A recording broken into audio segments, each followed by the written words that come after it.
This is LBC from Global, leading Britain's conversation with Nick Abbott. I'd like to punch him in the face.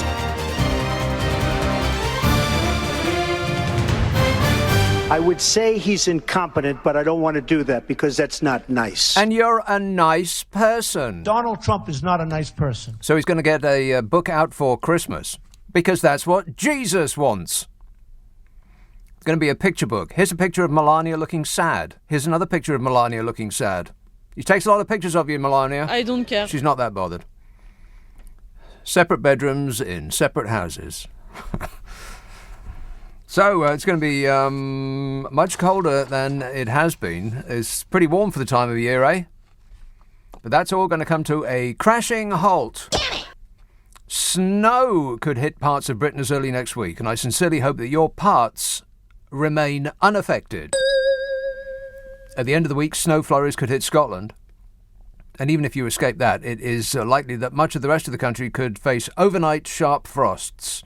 A surge of cold air is going to spill across the UK over the end of November and into the beginning of December. It'll be like winter outside. Correct. And it's all because of high pressure. Want to score some pot? Not that kind of high. High pressure will bring a colder than average northwesterly airflow from Iceland, wherever that is. A Met Office spokesmodel said temperatures across the UK have been milder than of average of late. English not their first language. Stumbling, probably drunk. Booze. Temperatures across the UK have been milder than average of late, notably in parts of eastern Scotland, where the föhn effect has helped temperatures reach the mid-teens. The föhn effect. What? The föhn, not the phone effect. I'm not turning into Inspector Clouseau. Where is your phone? I have to report a boom. Not phone, Phone, Foehn. A föhn is a type of dry, warm, downslope wind that occurs in the lee of a mountain range. It is a rain-shadow wind that results from the subsequent adiabatic warming of air that has dropped most of its moisture on windward slopes. Isn't this educational? No. I have no idea what I just said. Through the weekend, a colder mass of air will bring temperatures down. I understand that. If you do experience snow, do not be alarmed. This is normal for winter, even though we never seem to be actually prepared for it, and it takes us by surprise every time it happens. Every single time it happens. It starts snowing, people think, forgot to prepare again. If conditions deteriorate, drivers are reminded to speed up and tailgate the car in front, undertake where possible, and never slow down when entering a roundabout. Of course, if you are in a hatchback, you will already be doing this. Thank you. Tomorrow, a band of rain moves across the south, reaching Wales and the Midlands by evening. Dry, mild, cloudy ahead of this band. Sunny, scattered showers, colder to the rear. Sunday to Tuesday, dry, some sharp overnight frosts in the north, where it might turn wintry. Oh, no. Would you like to hear the long-range weather forecast? No. For the next 4 weeks? This is until the 3rd of December, from now until the 3rd of December. God, it's almost December. Oh, blimey, it's practically Jesus' birthday already. The rain is going to work its way southeast across the UK, followed by brighter conditions, blustery winds and showers. So it'll be rain, followed by showers. The weather is going to come from the north, and that means colder and wetter. Meanwhile, the southwest of the country will have their own weather, which will be more settled, with a chance of some sunny spells. You remember the sun, don't you? And then in the run-up to Christmas. So this is from the beginning of December till the 17th. The most changeable conditions are likely to be in the north. Showery, rainy, windy across the north. High pressure in the south will mean a good deal of settled and dry weather. Temperatures will be variable with both milder and colder spells likely. A good deal of settled and dry weather with milder spells likely? We'll take it. Right, there's some very suspiciously keen callers, so I'll get those on straight away. Dublin, hello Shane.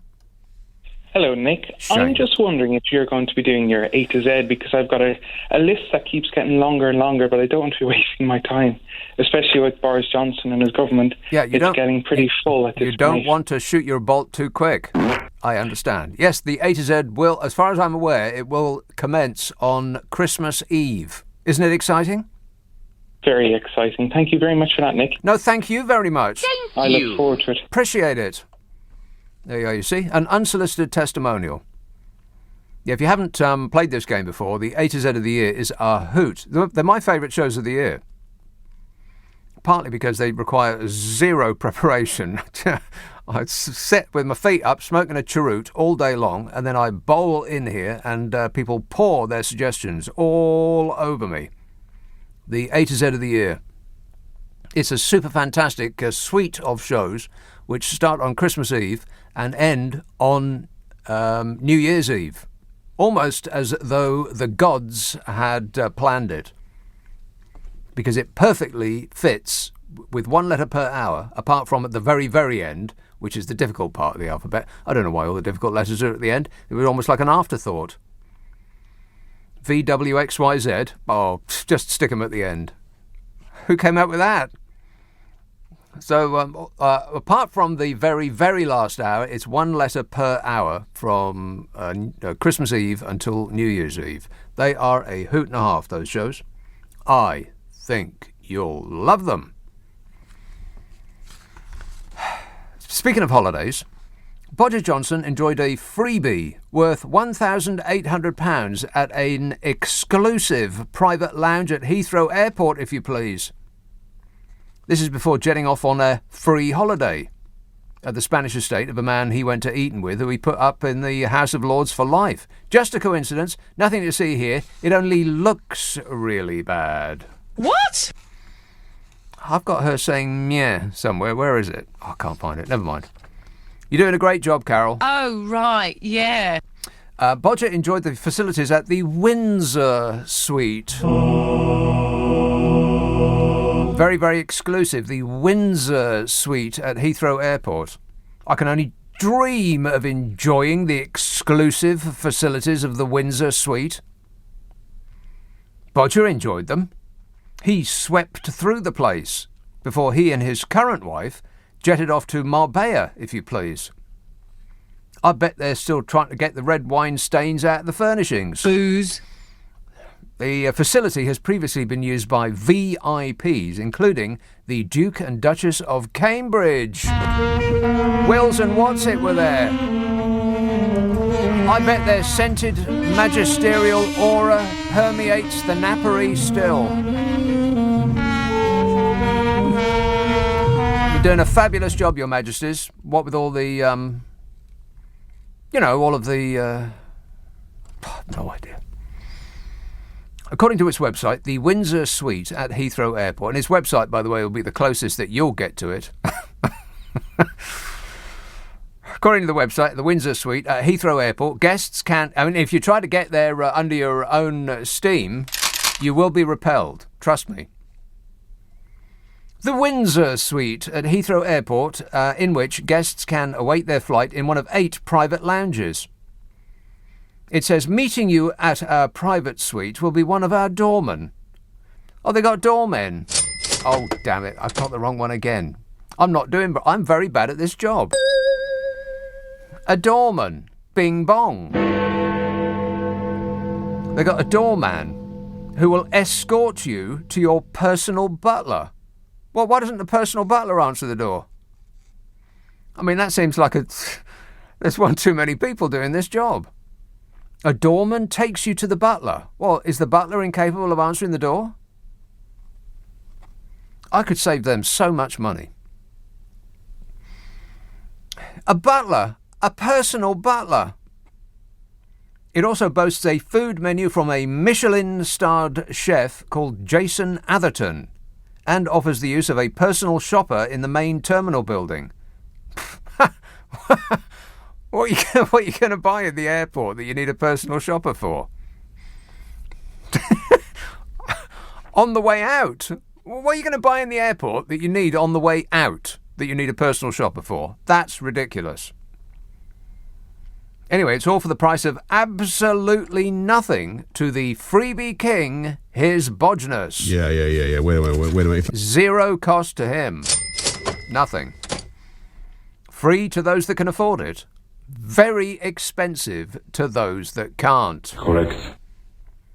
This information was revealed in an updated entry to the MP's Register of Interests, which showed that Bodge was given it for free by the airport. Seriously, does this man pay for anything? But that was just the beginning.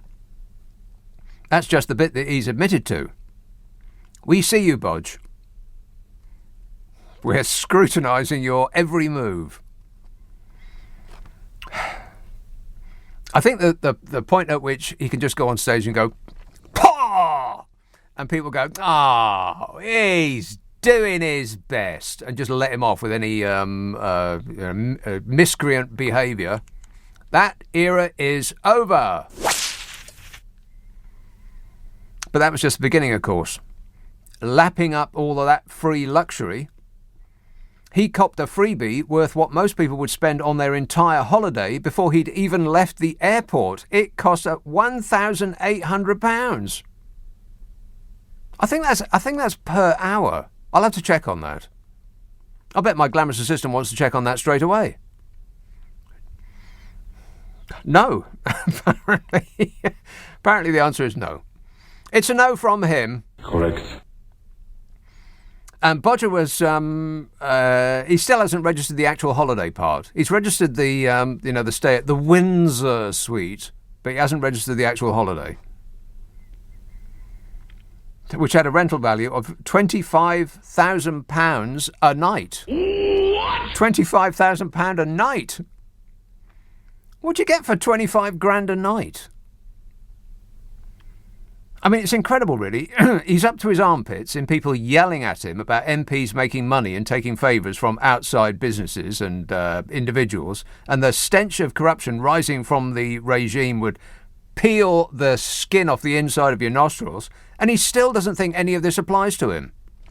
He still thinks that he can just go, "Paw!" and just blow it all away with bluster. In his mind, he truly is world king. No, actually, king doesn't have a grand enough ring to it. He is emperor of the universe. And anyone who says otherwise is an enemy of the people. Boo! He's refused to put how much the holiday cost on his register of interests. Well, how long was he there for? Like 10 days? That's a quarter... That's £250,000. Oh, my God. So he's refused to put how much the holiday cost on his record, on his permanent record, how much he was given by his Old Etonian chum, Zach Goldsmith, who he made a lord for life after Goldsmith lost his seat to the Lib Dems in Richmond. I mean, let that sink in for a moment. The people said no. And Bodge heard no and turned it into yes. Yes, you can be a lawmaker forever, because that's what mates are for.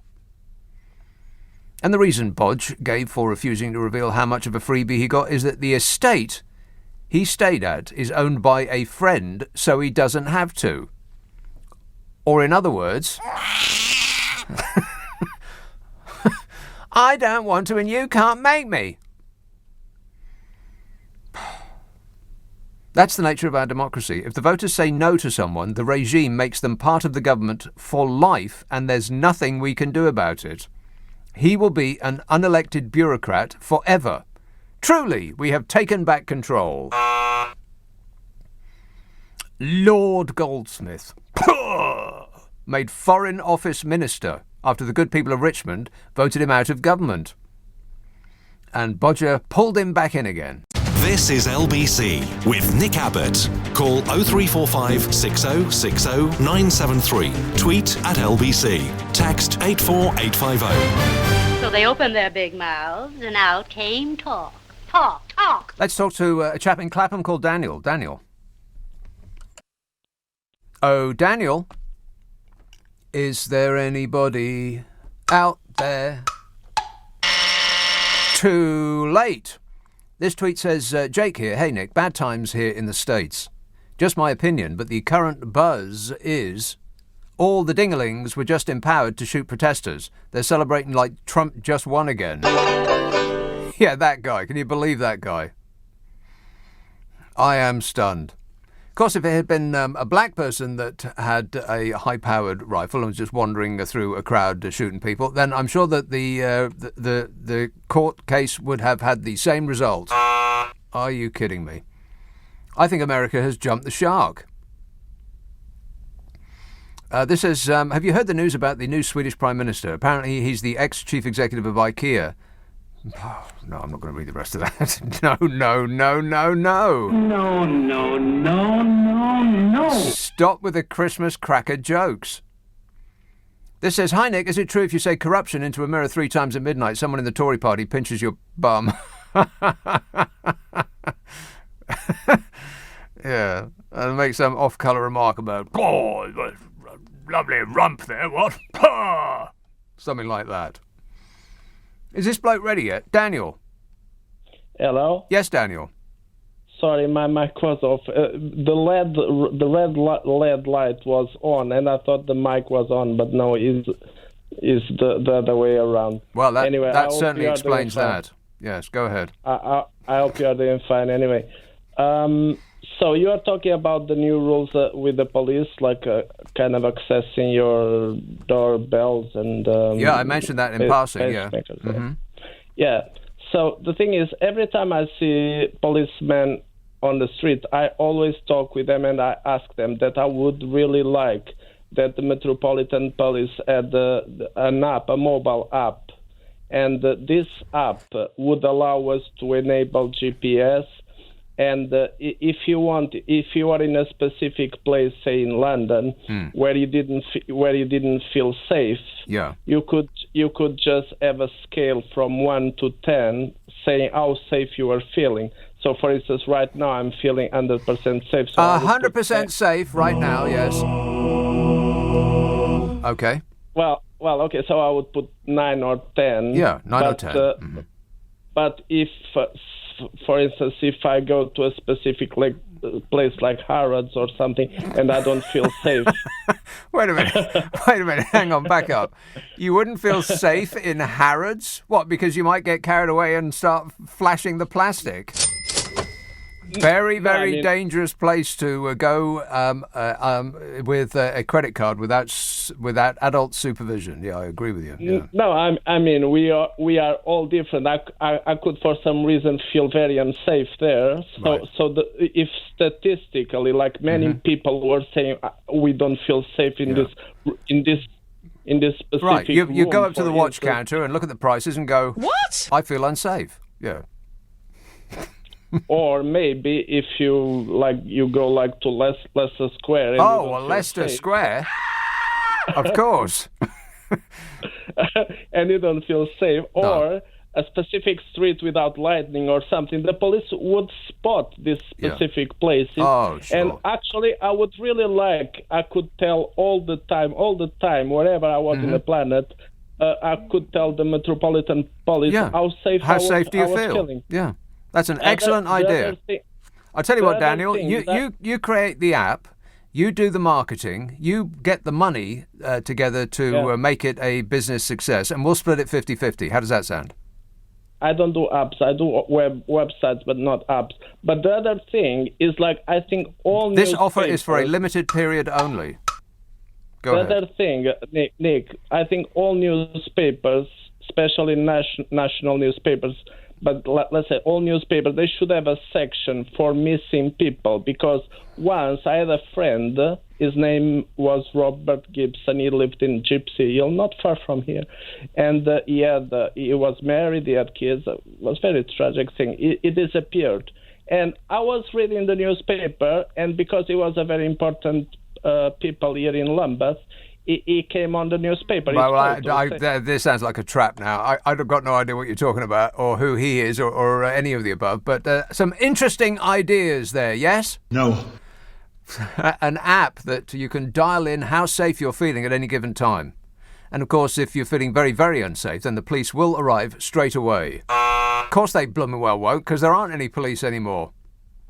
Because the Law and Order Party fired them while telling us that they were doing us a favour. Appreciate it. Thank you. Yeah, they're going to hire 56,000 new police persons and 156,000 new police person support staff, and they're going to open 53,000 new police stations, and are going to open 156% more courts than have ever existed on the planet.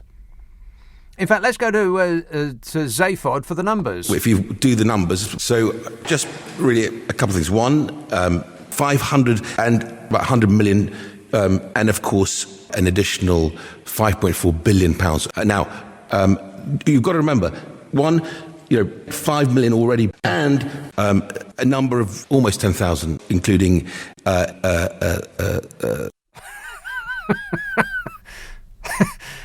That's the exact noise that my car makes on a cold day. And then I have to call the AA or the RAC or the green people.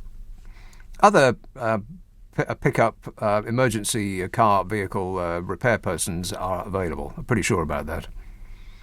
Any further numbers there, Zaywad? 86%, 5 million, and of course over 50%. And what I'm saying is, an additional 162 million, and that comes, by the way, on top of the 500 million. Now, wow. 36 billion, of which 5.4 billion, and probably one of the biggest of 500,000 of over 16,000, massive, 500,000, and one, 2, 11, 1.7 billion, and then a 1.4 billion, 250,000, 6 million, basically 3.1 billion.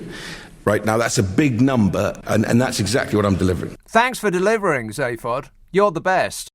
Nick Abbott on LBC. Call 0345 6060 973.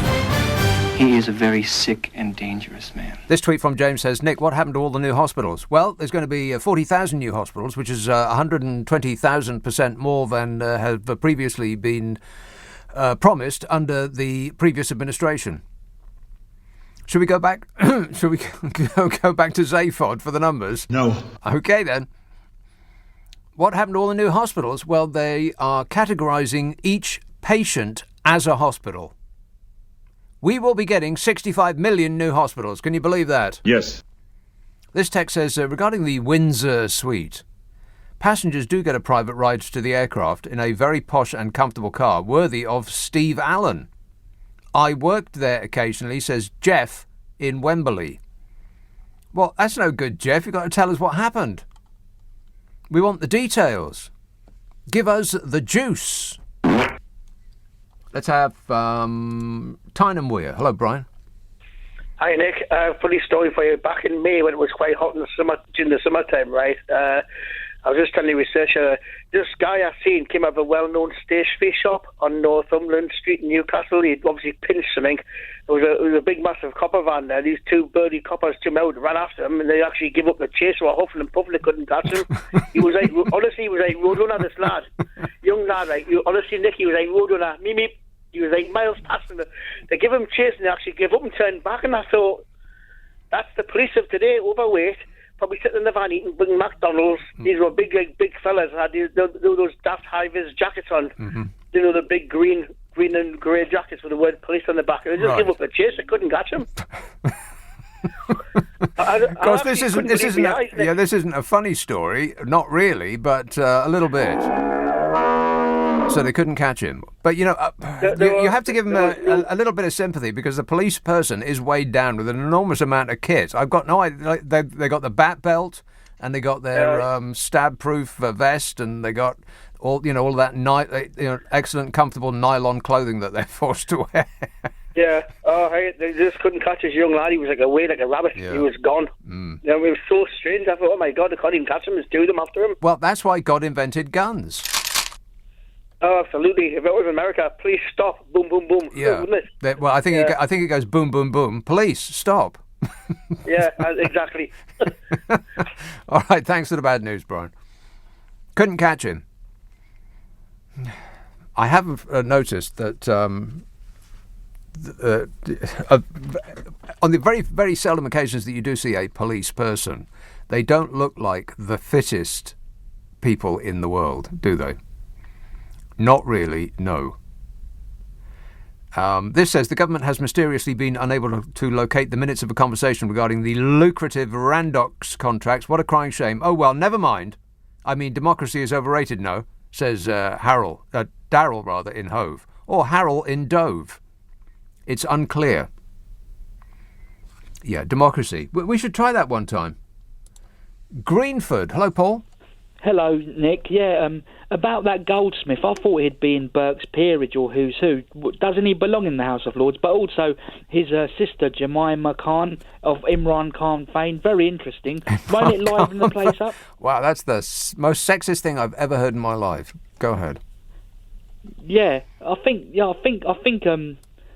what you're saying's right. It's unelected, so it's like undemocratic. But we've got to get rid of the House of Lords. It's absolutely ridiculous. What year is it? 2019. In 2019, we've still got the House of Lords. Can you believe that? Unbelievable. But the 1911 constitutional crisis, they kind of like, you've got to Google that one. But I certainly will do. Nothing of the sort. History? But, sir, homework, it's the weekend. Yeah, sorry, Nick. Right, OK. Don't ever do it again. Thanks a lot, Paul. 0345 6060 973. We have to get rid of the House of Lords. We have to get rid of the House of Lords. We have to get rid of the House of Lords. It's ludicrous that we've still got that. It's always one step forward in this country and two steps back, while looking over our shoulder, gazing adoringly at the History Channel. For the one thing that we won. This text says, Priti Patel may be on the door to greet you at the Windsor Suite, as she has said regarding immigration that, quotes, the English Channel is like a door, and every door requires a door guardian. No, really, she actually said that, says Josh. Well, I'm not sure about that. Did she? I don't know. That may be fake news. God, in the back of my mind, it doesn't ever go away. I believe that he is going to be the next leader of the free world. I'm president. Can you believe it? And all that stands between him and that is the electorate. I love the poorly educated. We're doomed. 0345 6060 973. If you missed the beginning of the show, by the way, Trump's going to have a new book out for Christmas, because that's what Jesus wants. Former US President Donald Trump is publishing a book. It's called Our Journey Together, and is a collection of photographs during his time in the White House.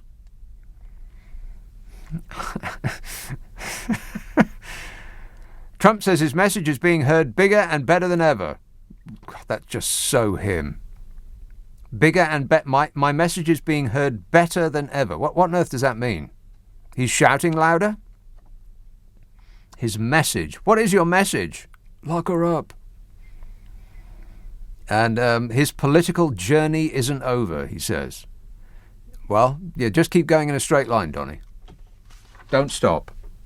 Don't turn. Don't look back.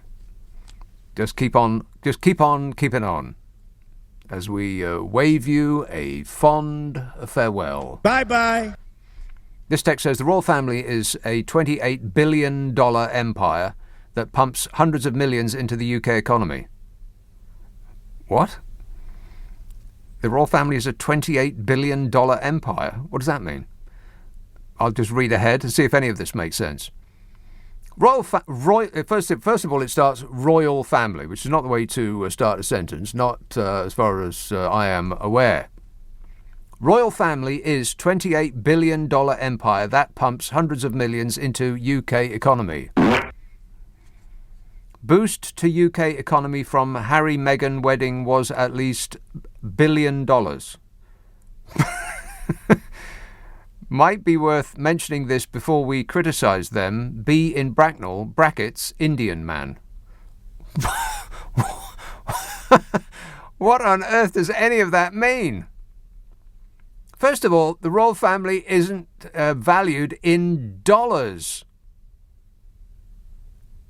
Second, they do not pump hundreds of millions into the UK economy. Please stop saying that. It isn't true. Oh, the tourists, they all come here. Well, guess what? The tourists aren't coming here. The tourism sector in this country has fallen flat on its face.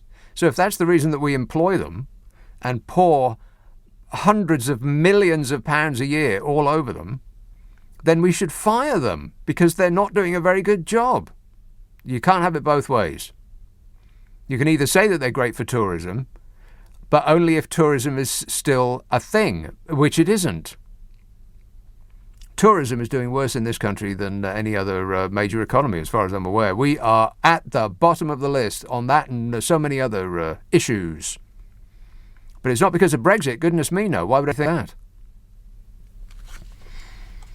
Let's have Surrey. Jeff. Weffin joking. Jeff in Woking. Yes, Jeff. Hi, Nick. I share your concern about certain members of Parliament possibly losing their second or third jobs. Yes. With Bodger's proposals to cut down on additional jobs. But help is on hand. Help is on hand in the form of Ian Douglas Smith. Right. Ian middle name Smith. Yes, yeah. Well, he came up with a scheme which I believe is still in effect called Universal Credit for folk who have fallen on hard times. Right. Any MP, feeling the pinch a little bit, being only able to do one job, they could apply for universal credit. Good idea. And not only that, there are 2 million vacancies in the country for various jobs.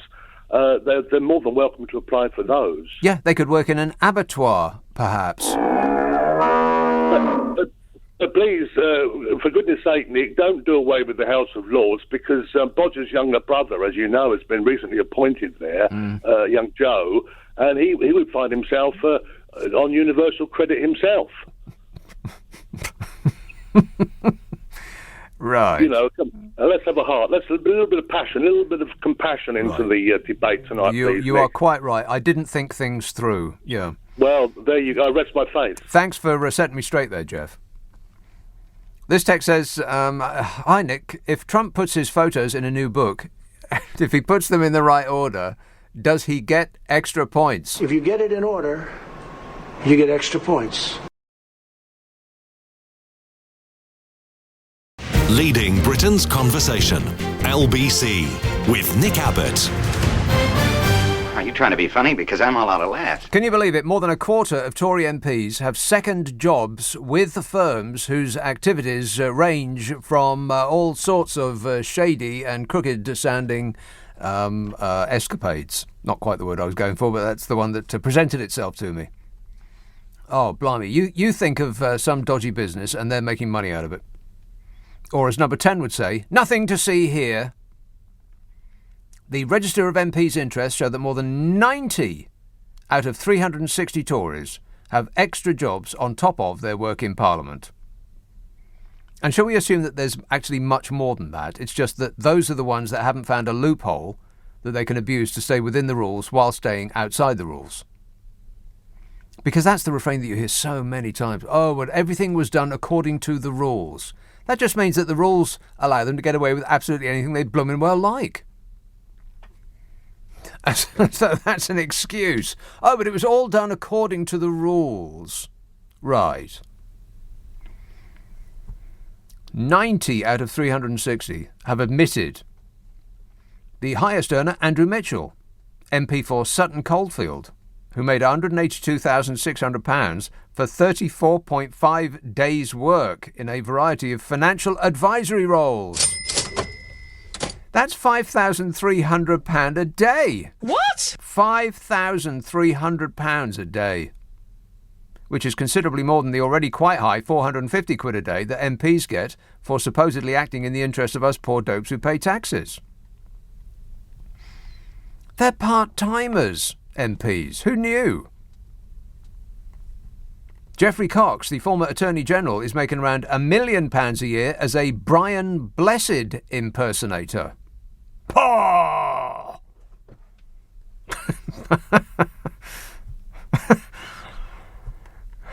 Tone it down a bit, Geoffrey. You got deaf people telling you you're too loud. Chris Grayling, the former Transport Secretary, earning £100,000 a year from Hutchison Ports, which sounds like they're in transport. Chris Grayling, the former Transport Secretary. John Redwood, a former Welsh Secretary, is earning more than £230,000 working for a private equity firm based in Wales. Oh no, that's Alan Cairns, a former Welsh Secretary. He acts as an advisor to a Wales-based global diagnostics company. I don't know where the private equity firm that John Redwood works for are based. They're probably based, or they exist as a cloud. A cloud of mist. Leanne Fox, a former Trade Secretary, has a £10,000 contract with World PR, a Panama-based public relations company. Which sounds like a long way away to base a PR company in, doesn't it?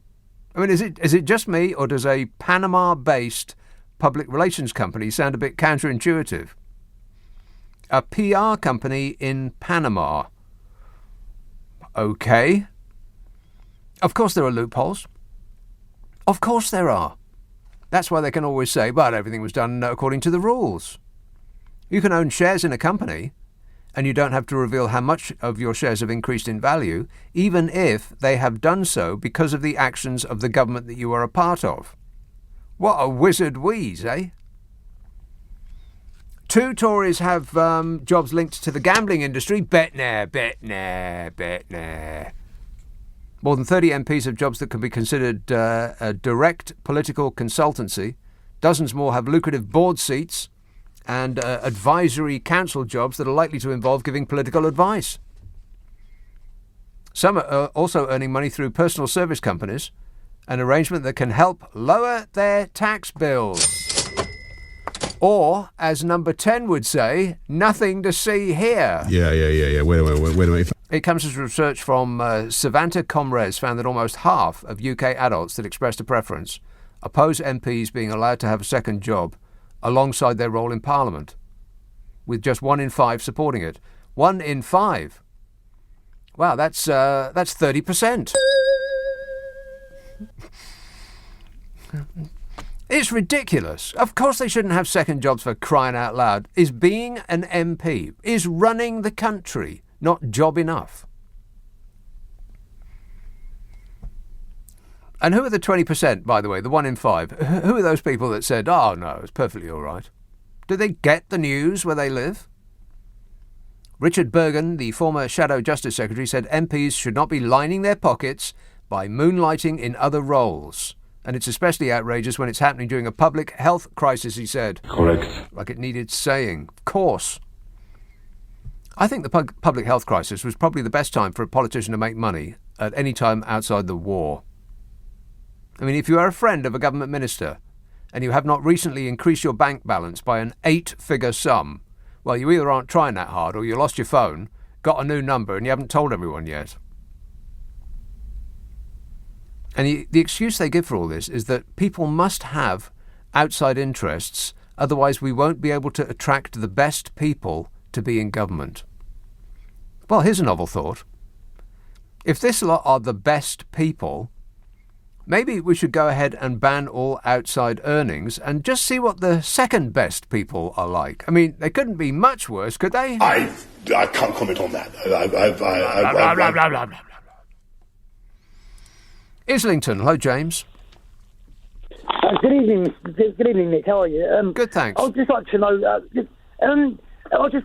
I mean, it seems to be like a thing that's been known about for ages. Politicians absolutely living off the back of taxpayers who work their excuse my language, their nuts off to provide a better lifestyle for themselves, just to be absolutely taking the nick out of. But I mean, why is nothing ever done? I mean, it's ludicrous to me that these people, I mean, you know, it's scandalous what they get away with. I mean, you know, you'll get maybe an old age pensioner who will go and maybe forget to pay for a Swiss roll and get 6 months in jail. It just seems ludicrous to me. It really does. Fish roll.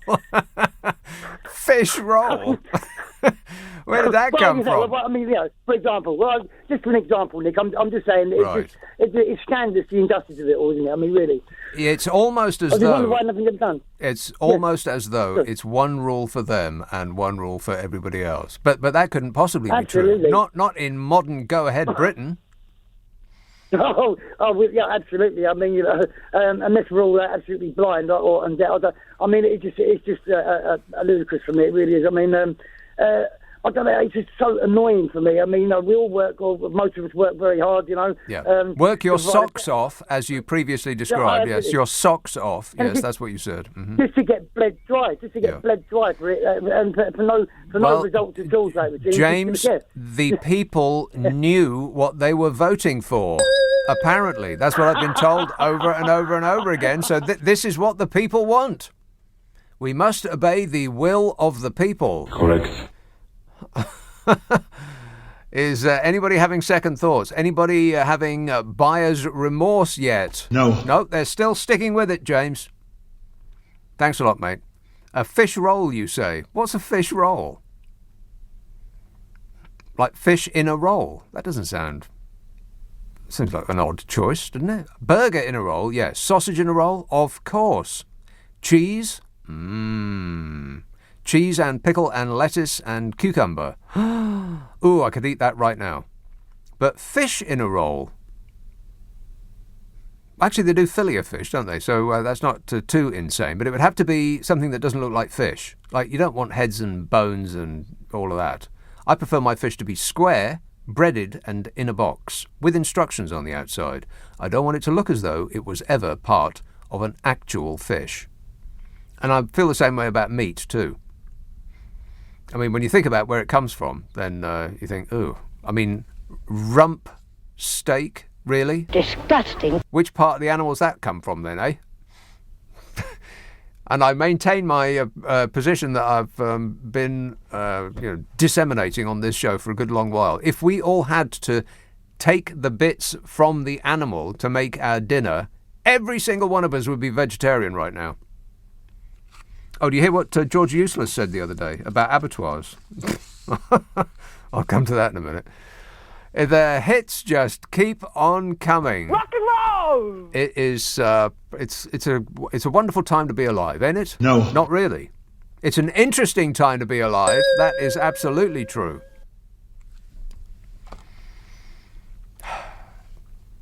This text says these MPs can't survive on 80 grand a year. It's shaken my faith. Pray for them. Yeah, because God will stop whatever he, she, or it is doing, and pour some money all over them. It's not just 80 grand a year either. I think it's like 87, something like that, and it's not even that. It's £87,000 a year plus over £250,000 in expenses. What? £250,000. I think it's up to. I did the maths earlier on. I did actual mental arithmetic. Can you believe that? No. And I figured it out. There was something of the order of £450,000 a year if they avail themselves of every opportunity. And of course they will avail themselves of every opportunity because that's the kind of people they are. I think they're pulling in about £400,000 a year because they get to claim for this and they get to claim for that, a new iPod, a new phone, and a taxi ride here and a meal there and a holiday and a free stay in the Windsor suite. And it just goes on and on and on, and they keep complaining about it. Stop whining. Just whining about how little it is, and they're finding it hard to get by with only 3 houses, all of which we're paying for. We dopes who pay taxes. Anyway. Apart from that, everything's fine. Thanks for asking. This is LBC from Global, leading Britain's conversation with Nick Abbott. Hello?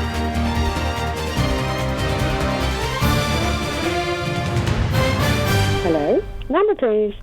Trying to connect you. Sorry to keep you waiting. Yes, sorry to keep you waiting. I am trying to connect Ranjit in Oldbury. Ranjit. Hiya, mate. You okay, Nick? Yes, super. Thanks for asking. Yeah, I always agree with you, and I am agreeing with you to a certain point about MPs having other jobs, yeah? But yeah, big wobbly but, as you would say, yeah? Yes. Okay. Not all MPs are crooked, okay? They tend to be the front benches on one certain party at the moment, yeah? Now, someone like Ian Duncan Smith, you know, he didn't study biochemistry or anything like that, or things about germs, yeah? So he's on the board of a company that sells sanitizers, yeah? Sanitizers? Yeah. Sanitizers? What, like the stuff you squirt in your hand? That? Yeah. That kind of, he's been squirting in his hands for a long time, he has, the sanitizer, yeah? Some sanitizers, they just produce too much. Like you go into a shop or your doctor's place and they say, did you sanitize your hands on the way in? You say, no, I forgot. I went straight past that stand. And they say, oh, well, I'll just give you some. And they squirt it in your hand and it's like a swimming pool full of and you just keep rubbing it and rubbing it and rubbing it. It doesn't go anywhere. And you're shaking your hands and splattering the floor either side of you. There should be some sort of... get Ian Duncan Smith on the phone right now, because there should be some sort of standard amount that gets squirted in your hands. I am serious. And if you squirt it on your trousers in the wrong place, it makes you look as if you've wet yourself or something. Right, yeah? okay. Yeah. So, on a case like that was pretty straightforward. Yes, he was taking a backhander, yeah? No, wait, back up. What? A backhander? Corporate hospitality, that's what Boris Johnson has. Right? It's not a bung. What do you mean? Okay? What do you mean corporate hospitality? You know, like, if I say to you, Nick, I want to appear on your show every week, but I've got a villa in Spain, you know, you're quite welcome to use it whenever you want. Really? How many rooms has it got? Corporate hospitality. What's the view like? Does it have a pool? Is there a chef? There's a chef. There's ladies at night, ladies of the night if you want, anything else you want, stuff like that. Well, it sounds like a rather insalubrious location to me. Ladies of the night? It's a no from me. I want to go on holiday, not get a sexual disease. You believe that? Try and sort yourself out there, Ranjit. If you want to throw around accusations, do it on your show, not mine. Please disregard everything that bloke just said. This says, hi Nick, I hope you're well and happy. Starmer missed a trick last week, Keir Starmer.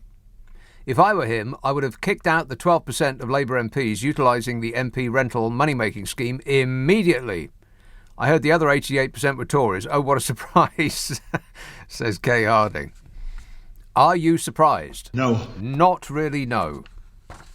And neither are we surprised that this change in the rules isn't actually going to be a change in the rules at all. It's another one of these I'm going to do this and I'm going to do that.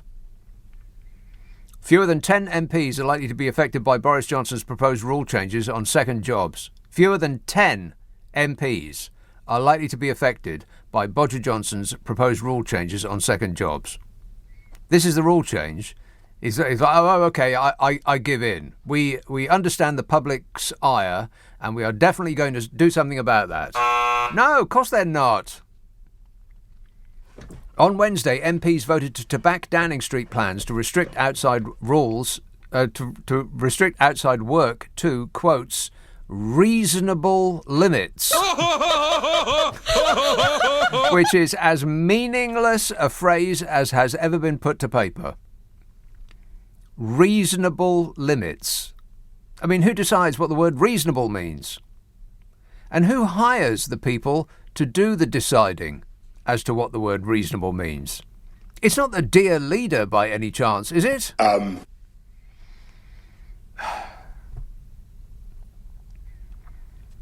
exactly how are they going to police that, by the way? How are they going to police what reasonable means, and how long an MP does work on this or that? How are they going to police that? I mean, they're going to have every MP mic'd up at all times just to make sure that nothing valuable slips out by mistake when they're picking up their checks. I mean, it's not as if a company that pays an MP hundreds of thousands of pounds actually wants anything back for that. Of course not. It's not like being a donor to the Conservative Party, which seems to pay off like you've won the bloomin' lottery over and over and over again. These are individual MPs, not the party, so there is no suggestion that an MP would take money and then do favours for the company that is paying them, using the power that we poor dopes who pay taxes have gifted them. But it doesn't really matter one way or the other, because analysis of the rule changes suggests that their impact on the 99 MPs who have second jobs would be severely limited, with only a handful of MPs even affected. And that's this regime in a nutshell. I mean, we aren't crooked, and even if we are, we'll change the rules to make it just as easy to be crooked in the future. Anything that we have done in the past that you might think is wrong, we will change the rules to make it right. Problem solved. It's incredible what's going on, isn't it? The Cabinet Minister Anne-Marie Trevelyan suggested the changes could mean a restriction on paid outside work, limiting it to fewer than 20 hours a week. Now, a 20-hour weekly limit on outside work would only cover one person. One would be affected by that. Geoffrey Cox, the former Attorney General, whose main outside work was bellowing for the British Virgin Islands, for which he was paid £400,000 a year for 40 hours a month. What? A 15-hour weekly limit would conceivably cover Dan Poulter, a Tory MP who works as a doctor, and Andrew Morrison, a Tory MP who works as a naval reserve surgeon. So if it was a 15-hour week, that would catch just 3 people, 2 of whom are working as doctoring. A 10-hour limit would drag in a few more MPs. John Redwood, former Cabinet Minister, been working 12.5 hours a week as chair of an investment committee of Charles Stanley, earning £48,220 a quarter. God, nice work if you can get it. But you can't, so don't ask. But none of that gets to the real issue, is that MPs can earn a fortune from companies that do not act in our interest by working either very few hours or no hours at all. Because many of these positions are pretend jobs. They just get a big bag of money for advice on swerving the law, or getting contracts that they want, and bleeding us dry in all manner of exciting ways. Where there's money, they will find a way. And most MPs working as consultants describe their work as advisors, offering strategic advice or business consultancy to private companies. Well, I'm sorry, but that sounds as bent as an £8 note. Either do the job you're getting paid for by us or don't.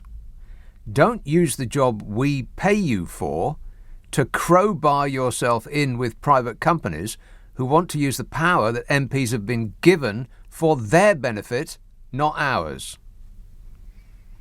Oh, but this isn't a corrupt country. Of course not. Boris Johnson said so. This tweet says, so, IDS is being paid a fortune by a hand sanitising company. This is the same man who was... Oh, please. Now I have a vivid image of him doing that. Thanks a lot. He was doing something that most people enjoy in the privacy of their own home. Not on the benches with cameras pointing at you. I'm not going to read that. That's awful. Now I'm feeling ill. Thanks a lot, Susan. This says, our man in the Pacific. Now that we've got a minister for the Pacific, does this mean we can go and fish there? Yeah, Zach Goldsmith is the minister for the Pacific. What does that mean? Let me make sure I've got my facts straight, because we only deal with the facts on this show. Affirmative. It's that's the weather. So many things to read. That's Donald Trump. Done him. Although he is the gift that keeps on giving. Lord Goldsmith is the Minister for the Pacific and the Environment. What does that involve exactly? I mean, really, what on a day-to-day basis, precisely what does that job involve? Just curious. Vancouver. Hello, Nick. Oh, hi there. Hello there. I live right next to the Pacific. Maybe he'll rock up at my house at some point in time. Well, it does sound like an opportunity to take a lot of foreign trips. Yes. I'm not going to recommend Vancouver right now. We're a little bit wet. But I was just thinking, I don't know why they keep saying that MPs are taking second jobs, because I don't know about you, but if I've got two jobs and one pays me 400 grand or 500 grand a year, and the other one pays me 80,000 quid a year, the 80,000 quid a year job is the second job. The important one is the first one. I don't think if I was being paid £400,000 by a company and 80,000 by another, I would be paying any attention at all to the company that's paying me 80 grand, because who cares if I lose that job? I've got 400,000 coming in from my second one. Yeah, exactly. I mean, it's not that MPs have a second job. The people of Britain have to realise that being the MP is the second job. Yes, exactly. Precisely right. Yes, in a nutshell, yeah. And it's because they are surrounded by people who are better off than they are. Every time Bodger or any of these people, well, there's a few exceptions, like Smug, for instance. He is not often surrounded by people that are richer than he is. You're better informed than I am. I don't know anything. But most of them, when they go into a room of business persons who are, coining, like the CEOs who actually get to meet them, they'll be coining in millions of pounds a year. So they are frequently embarrassed by the amount of money that they have personally. So it doesn't seem to them like they're getting a lot. In fact, it seems to the average MP, I bet, that they're actually on a loser here, because everybody they meet is better off than they are. And you get detached from reality in that regard so quickly. And that's part of the problem.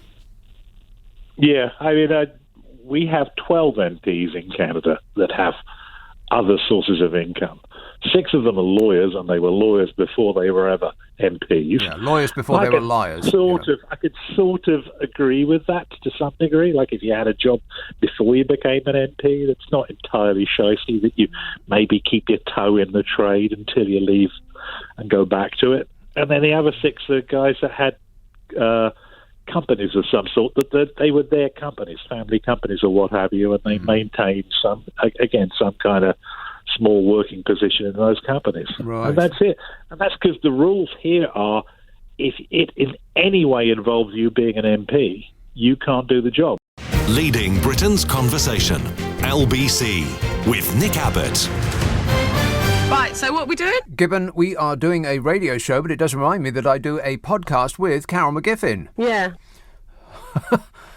In which we try to solve people's problems while maintaining a straight face and failing on both counts. Isn't that right, Carol? No. If you want us to have a bash at your issue, then you must send it to the following address: nickandcarol@global.com. That's NICKANDCAROL @global.com, and prepare to be totally satisfied. The podcast that results from it is called What's Your Problem with Nick and Carol? And you can find it where you get good podcasts. Actually, you can find it where you get bad podcasts too. If you download Global Player, then there's a boatload of entertainment on there. There's all the radio stations that we do and all the podcasts as well, all squeezed onto the one app. How they do it, I do not know.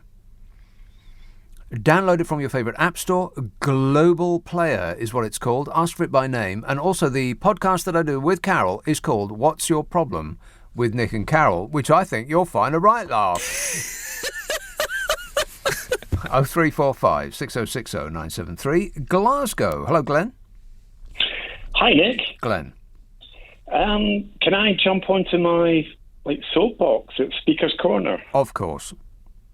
I know, I'm sorry, I've got to do this, but the stench in Westminster is just absolutely killing me. Awful. Honestly. Yeah. Indeed. I've got to tell you a story about when I had my own business in the 80s, right?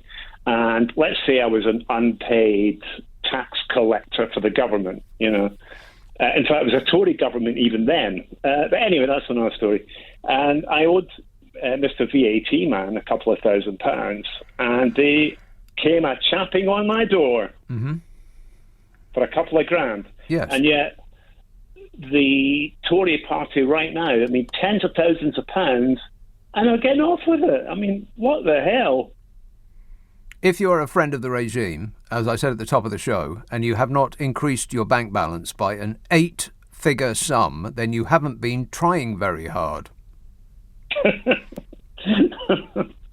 Well, maybe I should sleep with a couple of Tory party members then, you know? I don't think you need to do that, Glenn. Just make a small donation. Couple of £1 million. A small donation pays off. Sadly, Nick. Pays off like winning the lottery. Thanks a lot, Glenn. I wish you the best of luck.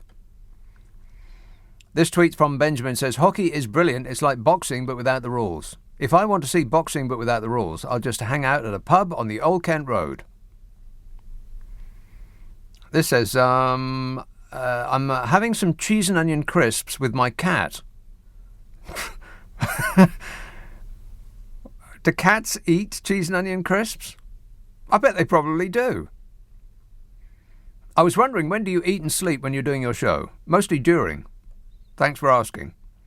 Do you have dinner before you start or after? Well, before. I mean, after. I get home like 2. Do you nap during the day? Occasionally. So many questions, but I'm intrigued as you are a creature of the night like a fox or a badger. That says Holly in Slough. All questions answered. Present and correct. Why doesn't that work? There it is. You have to hit it. It seems to be... the screen seems to be having a moment. Modern technology and aggression are not good bedfellows. But every now and again, you've got to bash it, innit? Brentwood. David. Yes. Hi, Nick. Can I get a consultancy fee for recommending the Nick and Carol podcast? A fee? A fee, yes. As an MP would get. Oh, right. Well, let me think about that. No. No, okay. I just wanted to... I don't think, we're one of the less corrupt countries, what everyone thinks about this country. We are one of the less corrupt countries. What, compared to who, though? Compared to, African dictatorships? Compared to Qatar, Oman?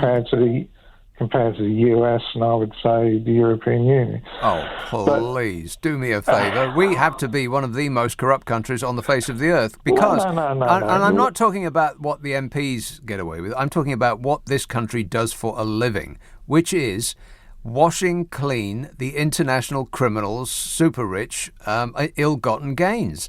That's what we do. The banks and the lawyers and the accountants and the estate agents all exist for that reason. Well, okay, we could mention one or two banks, which I won't do, who dealing that. But I would just say there is systems in place in this country. I'm not going to offend MPs like Sir Geoffrey Cox or Owen Paterson. I think, the rules are in place to stop this abuse. There should be a limit. What rules? What rules are in place? There are no rules. No, don't be silly. There are rules. You're not allowed to lobby as an MP. Yeah, that's the rule, but it doesn't stop them doing it, does it? Well, no. Well, exactly. So it's pointless. Having a rule that nobody obeys is pointless. Well, no, it depends how you define lobbying. You can be a consultant, but you have to declare you're a consultant. David, you can't possibly think that a company would give an MP tens of thousands, if not hundreds of thousands of pounds and expect nothing in return.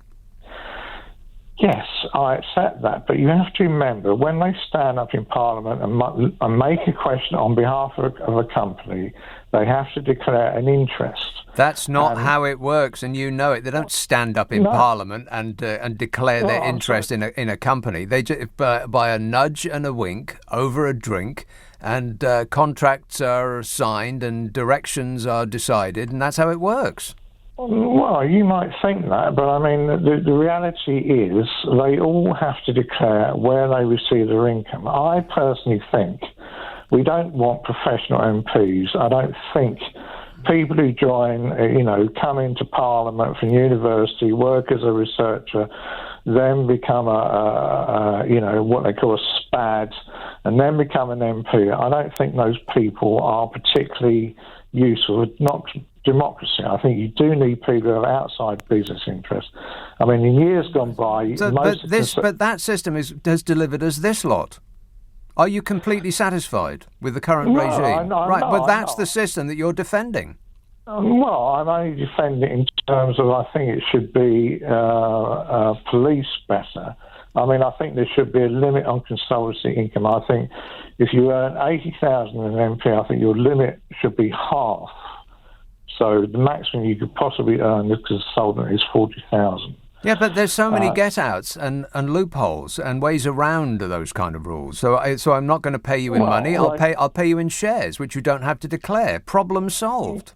Well, I think those things, well, you say that. I'm not sure about that, but they should be. It's true. Police. Well, okay, I'll take your word. I mean, they should be police better. And I just think. Yeah, but who's going to do the policing? Who polices? I mean, we haven't got the police to do the actual policing. Never mind about policing that lot. How are you going to police it? It's impossible. The system that we have is based on the decent chap system.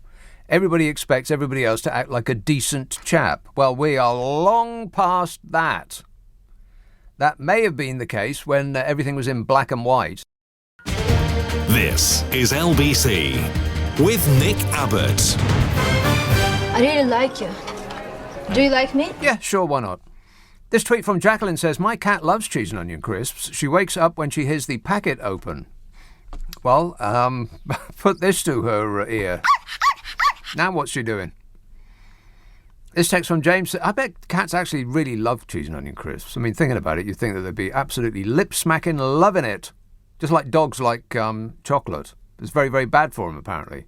Don't feed dogs chocolate. I wonder if cheese and onion crisps is actually part of a cat's natural diet. I doubt it. You know what I want right now?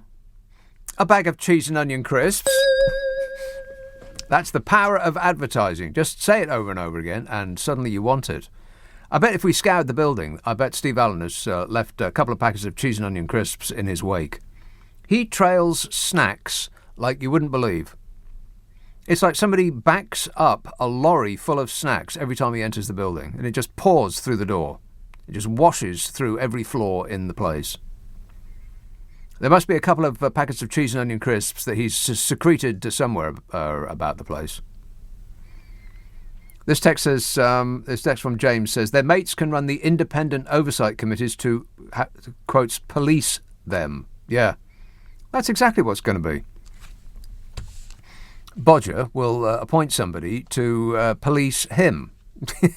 Because, that'll work. All done within the rules. This one says, every record has been destroyed or falsified, every book rewritten, every picture has been repainted, every statue and street building has been renamed, every date has been altered. And the process is continuing day by day and minute by minute. History has stopped. Nothing exists except an endless present in which the party is always right. And that's from 1984, George Orwell. We are living in 1984. Speaking of which, this is a thing about David Bowie. This says, this week somebody paid $500 million for David Bowie's back catalogue. Whatever happens to back catalogues? Do they ever see the light of day, or are they locked in a vault for eternity? Till now, I don't know the logic of such purchases, having never heard anything about the back catalogue sales from people like the likes of Michael Jackson, Elvis, or the Beatles. Perhaps you can explain, says Robert in Peterborough. Yeah, people sell their back catalogues because the person purchasing them makes a boatload of money by hiring the music out to films and adverts. And also, it's hard to actually believe, but it is true. Millions of people, billions probably, have never heard Aladdin Sane. You believe that? They've never heard Diamond Dogs talking about 1984. Rock and roll! They've never heard Low, which sounds like the future even now. Low is 44 years old. What? 44 years old, Low. Which means that there's two generations of people who have never heard that music. So they're going to want to buy it. Because if you grow up with, listening to Ed Sheeran and Kanye West, whoop-dee-dee-scoop-poop, it's going to blow your mind when you hear Aladdin Sane. Those people who think that Harry Styles is on the edge. Yeah, you wait till you hear David Bowie. That's the reason that they sell their back catalogue. I think Bob Dylan did it. Didn't Bob Dylan sell his back catalogue for $1 billion? Something like that. What's he going to do with $1 billion, Bob Dylan? I mean, you know, once you've got one solid gold harmonica, what else are you going to spend the money on? Woolwich. Hello, Richard. Ah, hello. Richard. I don't know where everybody's getting these crisps from, actually, just as an aside. Oh, that's right. There's a crisp shortage. There's a huge crisp shortage. I went to my local supermarket tonight, and there was not a packet on the shelf. Now, the crisp aisle in a supermarket is usually the biggest aisle of all. I mean, often they have 2 aisles of crisps, and no other product gets 2 aisles. Partly because the crisps themselves take up such a large amount of space for the cost of the item, but mostly because that's what we love to eat more than anything else. It's part of your 5 a day, a bag of crisps. Absolutely.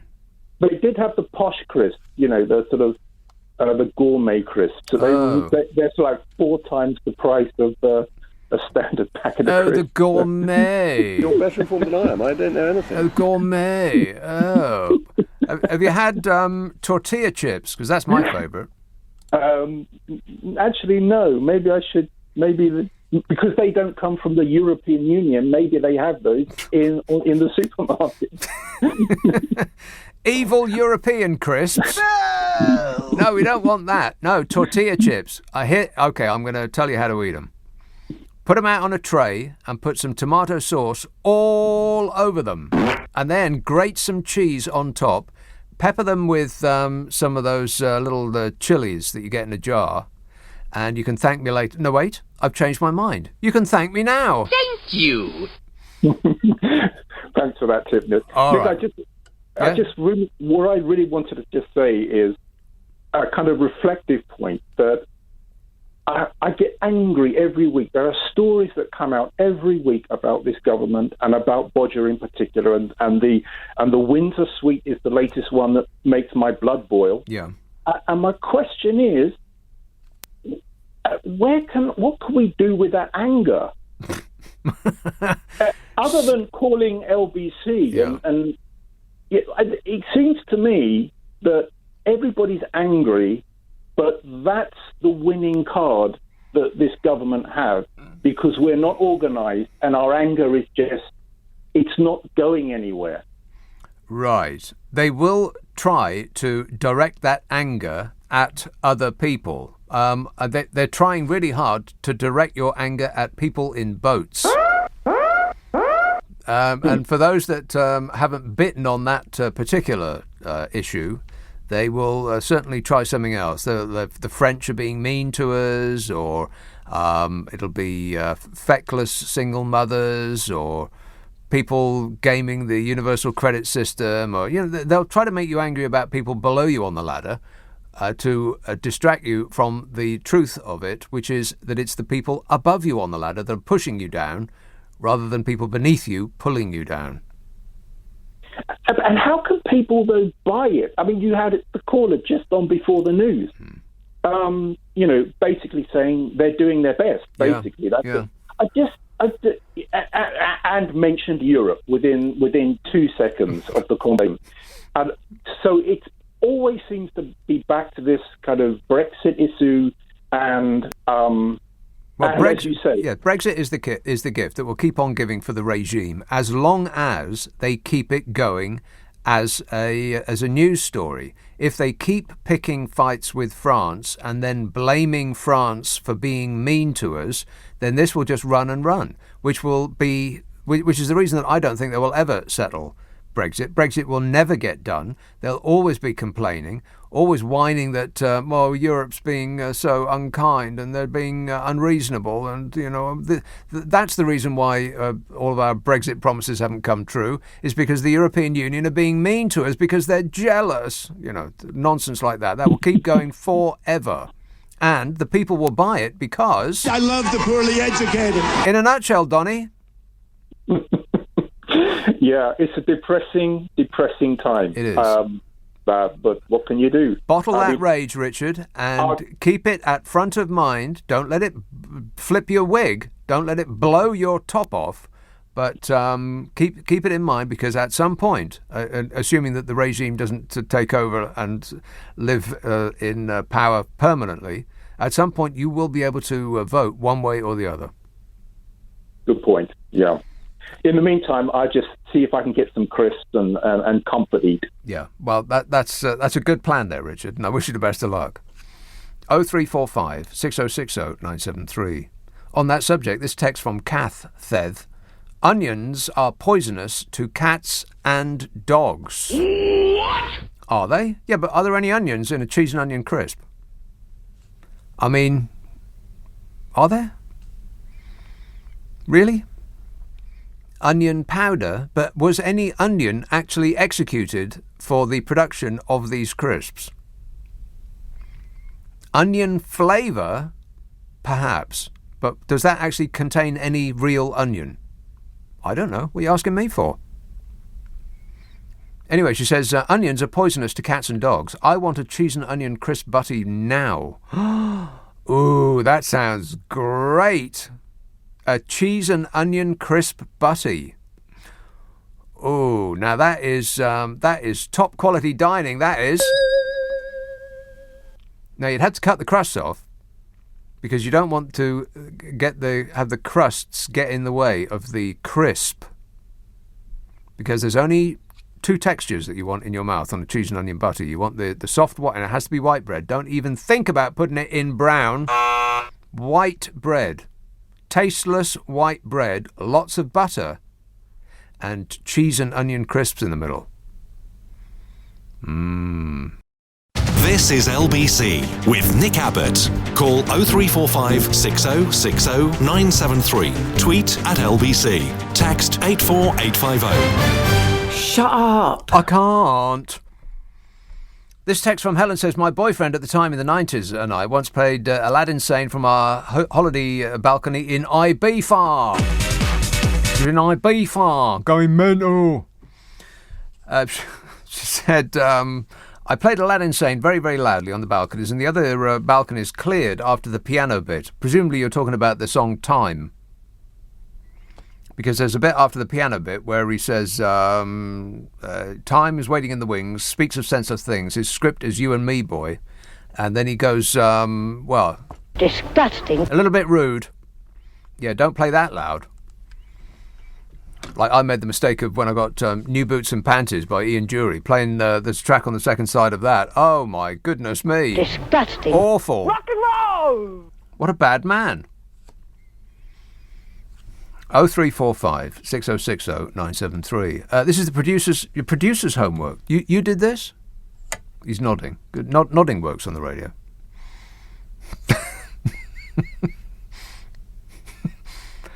It says, all members of the onion family can cause problems if eaten in sufficient quantity. A small amount of onion or garlic in some sauce is not likely to cause problems. However, eating a clove of garlic or a green onion may cause digestive upset. Oh, no. Eating any type of onion on a regular basis could cause anemia. What, where you forget things? That's an actual fact. Onions make you forget things. Isn't this an educational show? No. Let's have Haringey. Hello, Ben. Hello. Ben. The Good Law Project spent many, many months trying to force the government to release the names of MPs that recommended firms that hadn't a clue what they were doing. Right. Giving them millions, squillions of pounds in contracts. And they said, no, we can't do that. It's beyond our control. All of the information was on a phone and we lost it. The cat ate our homework, that sort of thing. Well, they had to release it. They released it over the last couple of days. Didn't they accidentally leak it? No, well, the government wouldn't give the information a few months ago. Well, quite a few months ago. Yes, but rather than release it, didn't they leak it, which sort of rather undermined the veracity of that information? Knowing that they had to release it, They then, I think, leaked it, and fewer news organisations will be prepared to publish something that has been leaked rather than released. Cute, I thought. Well, I've seen nothing on the news programmes about it at all. Right. You'd think you would see that, because many people may have died because of that, because of using firms that hadn't a clue what they were doing, and not British firms that could actually do the job, and they're doing it for years. Well, holding the government to account is not helpful. It's not what the people want. You are in fact an enemy of the people by holding the government to account. You have to remember that, Ben.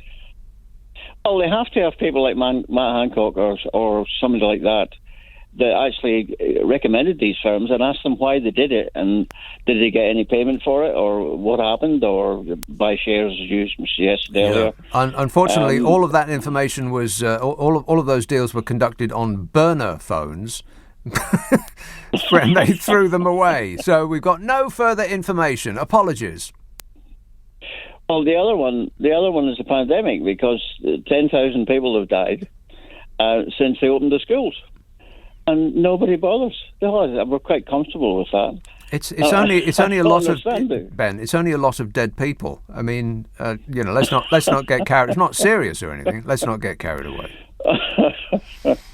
I'm amazed that actually people are accepting that and just getting on with their life and not wearing masks and not the stuff that's going on everything is really quite jaw-dropping. I mean, it's just an amazing time to be alive, isn't it? Assuming that we live long enough, we can in the future look back and say we lived through that. Yes. All right, thanks a lot, Ben. This says, I'm anemic. I keep forgetting to take my iron tablets, says Kath. Yeah, I looked it up in a dictionary. Anemic means that you can't remember things. At least that's what I recall. This text says, why do you say Ibiza so weirdly? There's no worse way of saying it, says Lucas in Twickenham. That's because that's the reason that I say it like that, because it's the worst way to say it. Where are you going? Oh, I'm going to Ibiza. Gonna go mental. Email from Jerry says, what nonsense they stick on food packaging. Do people have to put their hands into hot oil to make hand-cooked crisps?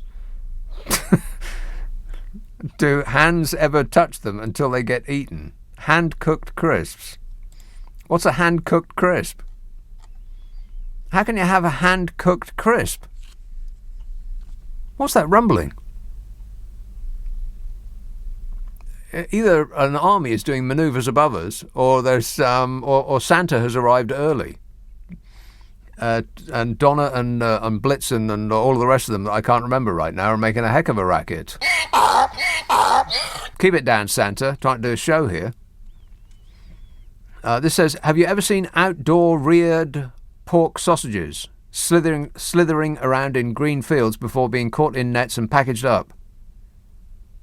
Can you really eat a snack bar? What are you talking about? Is this you doing this? Is this where's your microphone? None of these are working. None, huh? Speak. That one. There. Is this you writing this? What? What? You see what I have to deal with? It's amazing that I can produce such a professional and polished programme. This text from Jack says, have you considered that the reason there is a shortage of crisps is because the Tories have decided that it's a commodity they can short and make money out of? Can you imagine if a few Tories with farmhouses full of Walkered crisps were getting ready for the inevitable increase in price? Oh my God, they're shorting crisps now.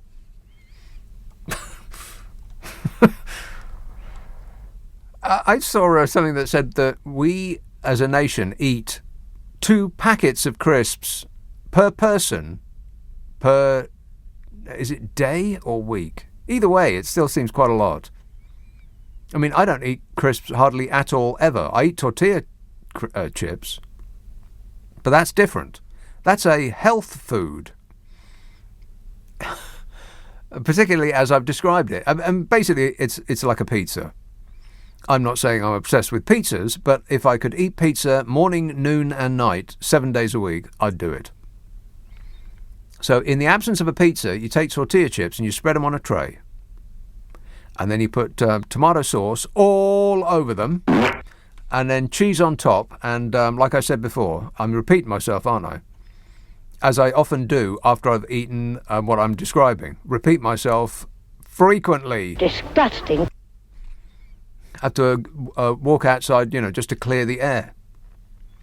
Put those chopped up chilies on top, whack it in the oven. And that's the part that I missed before. You've got to put it in the oven so the cheese melts, all bubbly and sticky and gooey and nice. And you can thank me later. This text from Jack says, have you considered that... No, I've read that. Text from Helen. No, I've read that. Oh my God, I'm doing extremely well. I am way ahead of schedule. I've got no idea what I'm doing, but I certainly am doing it quickly. This text says, as well as onions being seriously bad for dogs and cats, it's the high salt factor, which is also horrendous. Your cat's kidneys, if fed salty food, will pack up early. So if you love your cat, please no salt. I know what I'm talking about, says Lucy in the Wirral. Well, we've only got your word for that, Lucy. Who are you to say that you know what you're talking about? But that is probably accurate. I mean, what does a cat actually eat in real life? If they weren't dependent on us fat slobs going to the supermarket there and back and opening a tin for them. They eat mice. I've seen them eat grass, which didn't seem like a very smart thing to do. Neither of those two things contain a lot of salt. Or onions, as a matter of fact. So keep the crisps to yourself. And if the cat demands them, just say no. This is LBC from Global, leading Britain's conversation with Nick Abbott. Hello, everyone.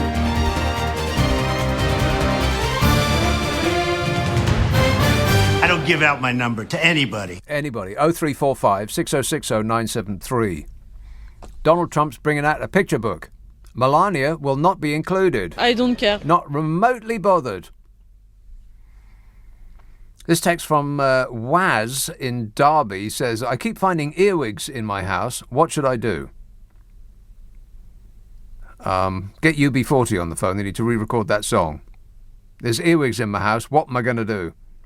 Yeah, I find earwigs in my place as well. I pick them up in a tissue and stick them in the bin. I don't know where they come from. Out the ground, probably. And it's just all sorts. Those little wood... I don't know about earwigs. What's the difference between an earwig and a woodlouse? Woodlice. Woodlouse? Anyway, creepy, crawly things. All over the blooming place. Wet a tissue with water... And by that method, you can pick them up. Because if you try and pick them up with a dry tissue, then you don't know whether you got them or not. And you open the tissue, and then they fall on the ground, and then you have to go through the whole process again. Plus, they cop a look at who you are, and they determine to get you later, crawl into your ear and lay eggs while you're asleep. I probably shouldn't have said that. Not a good thing to say at this moment when people are considering sleeping. Sorry about that. I apologise. I am very sorry that I screwed up. Totally I mean, I am so sorry. You just don't know how sorry I am. I'm sorry. I am apologetic. East Yorkshire. Hello, Mike. Hi, Nick. Yeah. Did you notice this week, sort of hidden under the other news, that Boris has riddled out of another situation because he's been deemed not to have broken the rules over not declaring his £25,000 a week holiday in Spain on MPs. He's declared it on ministers, and he's got round it by saying that Zach Goldsmith is a lifelong friend. Yes. Therefore, it wasn't political. Right. Now, the problem we've got with this is that the commissioner who looked at that is purely looking on one basis. So if he is okay to do that, then what he's saying is that is entirely because he's an old friend, not political. And Zach Goldsmith, who tried to be an MP twice, failed, tried to be London mayor once, failed, and therefore he gets a place in the House of Lords. He's ennobled him. Well, if he's ennobled him because he's a genius and he's brilliant at politics, then he's broken the rules on appointing people to the House of Lords if it's purely on the basis of being an old friend, or alternatively, it's a political appointment, a political situation that he's taken the holiday in Spain. Yeah, the problem with the problem with the defence that it was an old friend is that it was logged as a benefit in kind from the Goldsmiths, not Zach Goldsmith singular, the Goldsmiths plural, as far as I'm aware, which means that it's outside the rules. Bodge can't claim that it was just a mate doing him a favour. Well, I understood that was the case, but the sort of funny side of this was that it was either Ben or Theo who were explaining this during the week, and they read out the description of the villa as advertised at 25,000 a week. And apparently it has beautifully manicured lawns and surroundings. Well, what the hell is Boris doing in beautifully manicured surroundings? You would think that would be absolutely apparent to him. Maybe they should beautifully manicure Boris Johnson. Would be a good idea. When you went to the Polish War Memorial, they looked like something. If your appearance is dragged through a hedge backwards, what are you doing going to a beautifully manicured? Showing his deep respect by showing up looking like Benny Hill. Yeah. Terrible. Absolutely. The second point I wanted to make was that Priti Patel tried to hide our immigrants in Rwanda and failed. She tried to hide our people in Albania. Yeah. And then it's emerged that we were going to pay $100,000 per person to Albania. Yes. Well, if you caught people on the French beaches and said, "Here's $100,000, sod off." In fact, you said to me, "I'll give you $100,000 if you'll go to Ireland." I would take that up, no problem at all. Yeah, I would snatch that money out of your hand. Yeah. So where is she coming from? I don't know. Maybe we should send her to Albania. Right, thanks a lot, Mike. 0345 6060 973. Yeah, that was the big scheme. Oh yeah, we're going to take all of those refugees, and we're going to send them to Albania. One small detail: they didn't actually ask Albania, and Albania thought about it for 2 seconds and said, "No." Yeah, they said no. It's a no from us, but thanks for thinking of us," said Albania. Glasgow. Hello, Steve. Hi, Nick. Steve. I think I've got to listen to the second job conundrum for MPs, if you don't mind me suggesting something. Sorry, say that again. I think I've got a suggestion, a solution to the second jobs for MPs. Go ahead.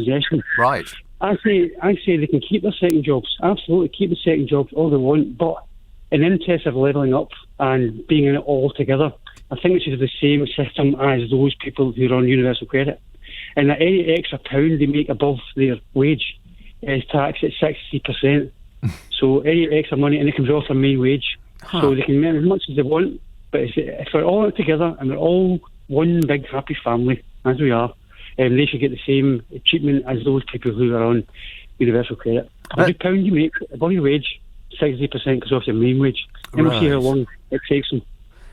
But unfortunately, that would mean that they are subject to the same rules as the rest of us poor dopes who pay taxes. So that won't work because they're not. Yeah. All right. Good thinking. Thanks a lot, Steve. 0345 6060 973. I don't think they should be allowed second jobs because unless they came to Parliament with a job already, like if they were a doctor, I guess you should let them get away with being a doctor. Not working for a medical company, like a private health insurer, no. A doctor, if you are a GP, then I suppose you could do like 3 days a week as a GP and, try your best to be an MP. But these people that come to a position of power through our good grace and then start picking up jobs left, right and centre, which are suspiciously close to what they are actually in charge of, which department they're in charge of. Or even if they're not in charge of any department, it doesn't really matter. If they've got Bodger's ear or the ear of senior civil servants, whoever it might be, and just with a nod and a wink, or here's a suggestion that this company might be good for this and that and the other. I mean, that's how the PPE scandal emerged. Everyone was doing, how about this company? I mean, okay, they've only been in operation for 3 hours, and all they have to their name is a telephone and a desk. And they're working out of, he or she is working out of their mum's basement. But why not give them a contract for £130 million to provide medical equipment that they have no experience in? Sure, that makes perfect sense. So if they come to a position of power, because we put them there, and then they start to collect all these jobs, you got 10 grand from this job, and these aren't jobs, actually. Let's not kid ourselves. You don't get 10 grand for working for an organisation for 1 hour a month. That's not a job. That's a pretend job.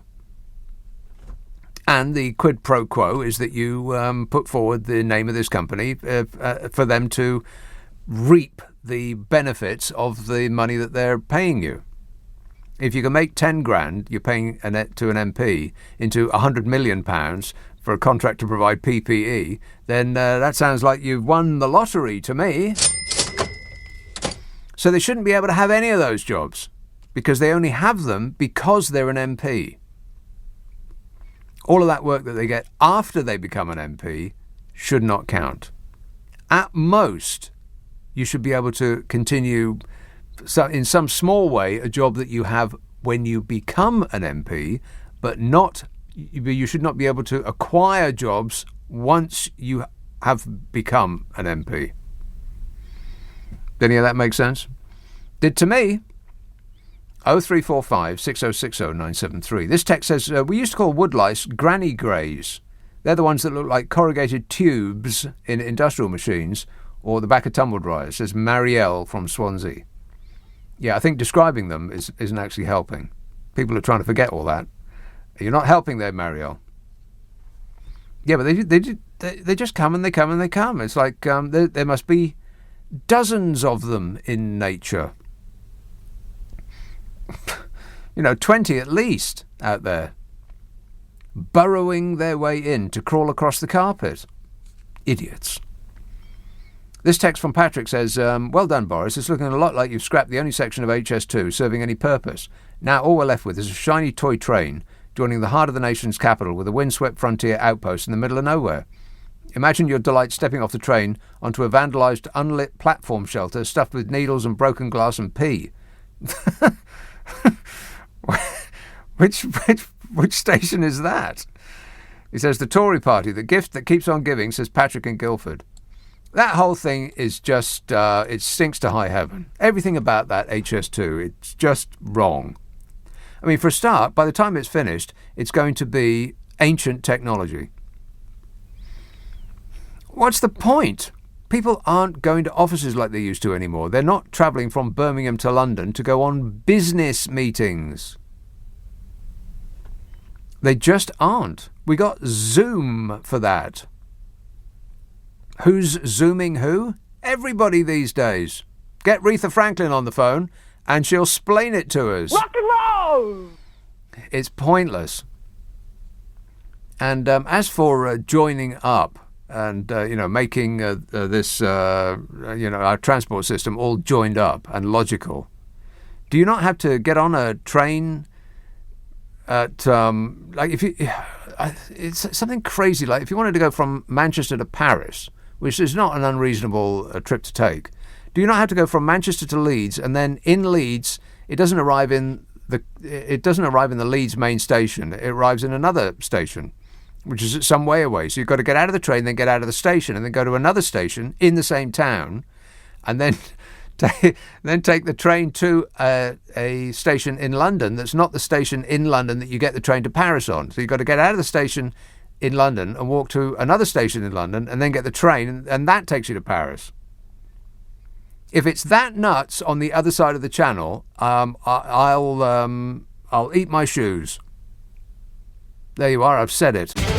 This is LBC with Nick Abbott. You're joking. This tweet from Unoa said, Nick, did you see Johnson at his liaison review? He's reviewing the situation. He said he conceded that the Conservatives had to sell titles for donations, but they did it because the unions donate to Labour. He did actually say that, yeah. For one brief, shining moment, Bodger told the truth. Can you believe that? No. No, it's hard to believe, but it actually happened. Yeah, he admitted it out loud, that the Conservatives have to sell titles for donations because the unions donate to Labour. Here's the difference between the few very, very rich people that give the Conservatives all of their money and the Labour Party relying on the unions. The few millionaires and billionaires that give money to the Conservative Party are doing so for their own interests, them personally. There's only about a dozen of them, something like that. That's where they get all their money from, about a dozen people. It's something like that. So a dozen people will fund a political party for the interests of those dozen people. On the other hand, the Labour Party gets their money from mostly the unions, who represent millions of people. Which system do you prefer? Select. This text says, I get a lot of millipeds in my house and lots of very large spiders, which I like, says Stephen. Please stop talking about that stuff. People don't like it. This tweet from... I don't know, I've read that one. Yeah, I mean, it was priceless, actually, because it was almost like an unguarded moment. He flat out admitted it. Conservatives have to sell titles for donations.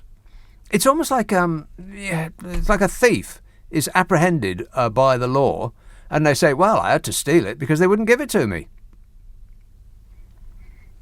Case closed. Please move along. Let's have Southampton. Simon. Nick, good evening. Simon. Have you been levelled up yet? Just checking. Not yet, no. Oh, right, okay. Well, we'll have to try again tomorrow. Yes. I've got three things for you. Absolute poetry, the first one. Charlie Elphick, I've just read in the news that he's now on universal credit. Right. Ex-Tory minister. Just done his bit of bird for being naughty. He's now come out, he's unemployed, he's on universal credit, and he's having trouble making ends meet. An ex-Tory minister now on universal credit. Okay. That's perfect. That is perfect. I hear, and this is only me saying I hear, that Johnson has been saying to people that he's got buyer's remorse over his new wife. Well, now, come on. Where do you hear that? You're making it up. No, I heard it on... I've heard it from a couple of places. I have heard it on the radio. Not this fine station. Right. But thing is, it's more than believable, isn't it, really? Well, I mean, if any of his past or future wives think that they are the ones to change his behaviour, well, I wish them the best of luck. Yeah. Well, that's that. And I don't expect you to comment on this. Yeah. But Andrew Marr. Yes. I hope he's taking the weekend slot between 1 and 4. 10 and 1. Yeah. Thanks a lot, Nick. Okay, thanks, Simon. 0345 6060 973. Text from Chris says, I think that we need to bring back masks on buses in shops and in schools. I think we are heading for a lockdown Christmas. At least schools won't close again, or will they? as the government has done very little to improve ventilation, scrap masks, etc., says Chris in Stubbington, if indeed there is such a place. Yeah, people don't do masks anymore. I think as a nation we just thought, oh, forget that. I'm not going to do that again. I don't want to, and you can't make me. What's really alarming is that even though when you walk around outside, I was talking to Zora Suleiman about this earlier on, our excellent newsreader, who was otherwise engaged this evening, and it doesn't seem like we've still got a pandemic going on when you walk around outside. But then, of course, it wouldn't, because anybody that's ill is not going to be walking around outside. They'll be at home or in hospital.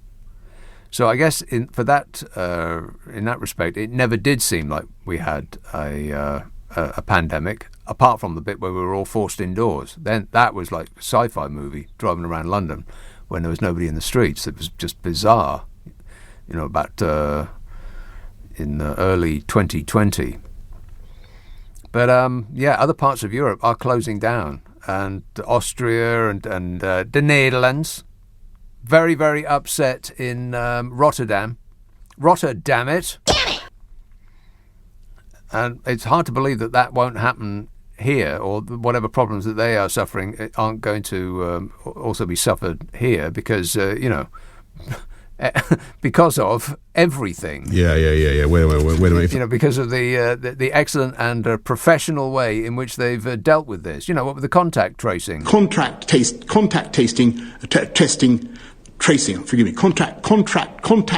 Oh, give it up, Bodge. You're never going to get it.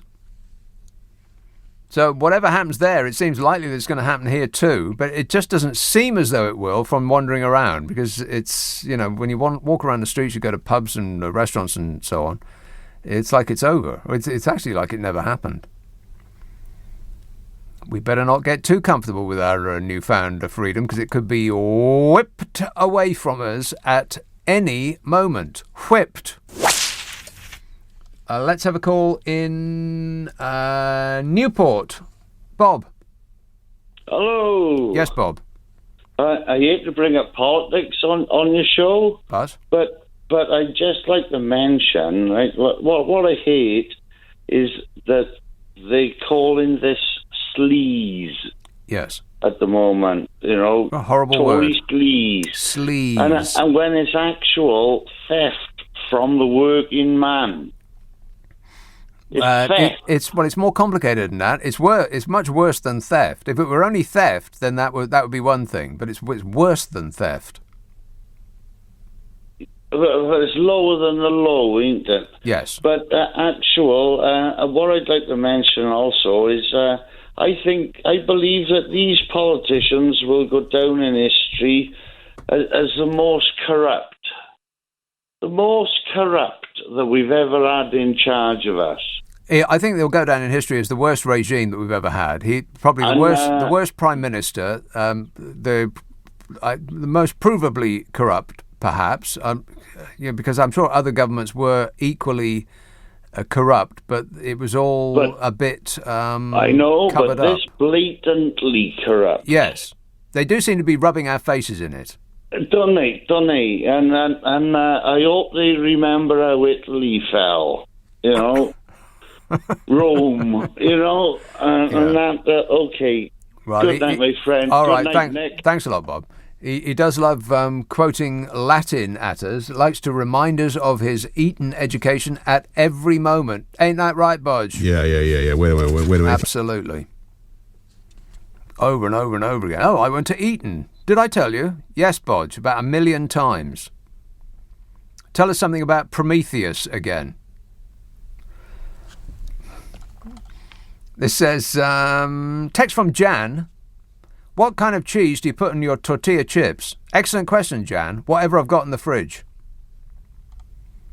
A strong cheddar, I recommend. This one from Anonymous. I get a lot of texts from this anonymous person. It's like just over and over and over again. Hi, Nick. Getting a bit worried about your diet. Have you had a cholesterol check lately? Or what with that cheese and pizza? It's a health food. Don't worry about it. This text from Noel says, Boris has allegedly made the comment buyer's remorse in reference to his wife. It was an article in The Spectator. Right. Well, like I said, I mean, I imagine that every one of his wives has thought, I'll be the one to change him. He won't do those sort of shenanigans under my watch. And how's that gone, by the way? Fabulous. Yes. Never mind, eh?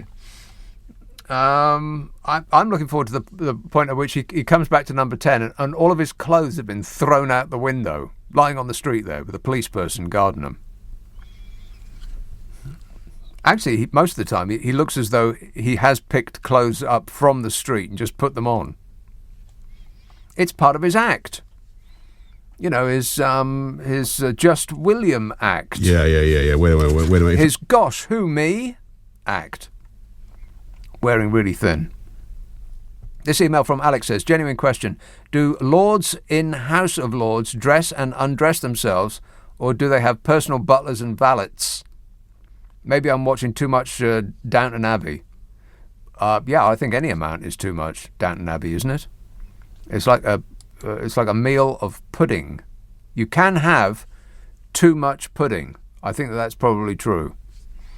It's as true as you can have too much gel in your hair. You don't need to put all of that product in your hair. You just don't. Thanks, Donny.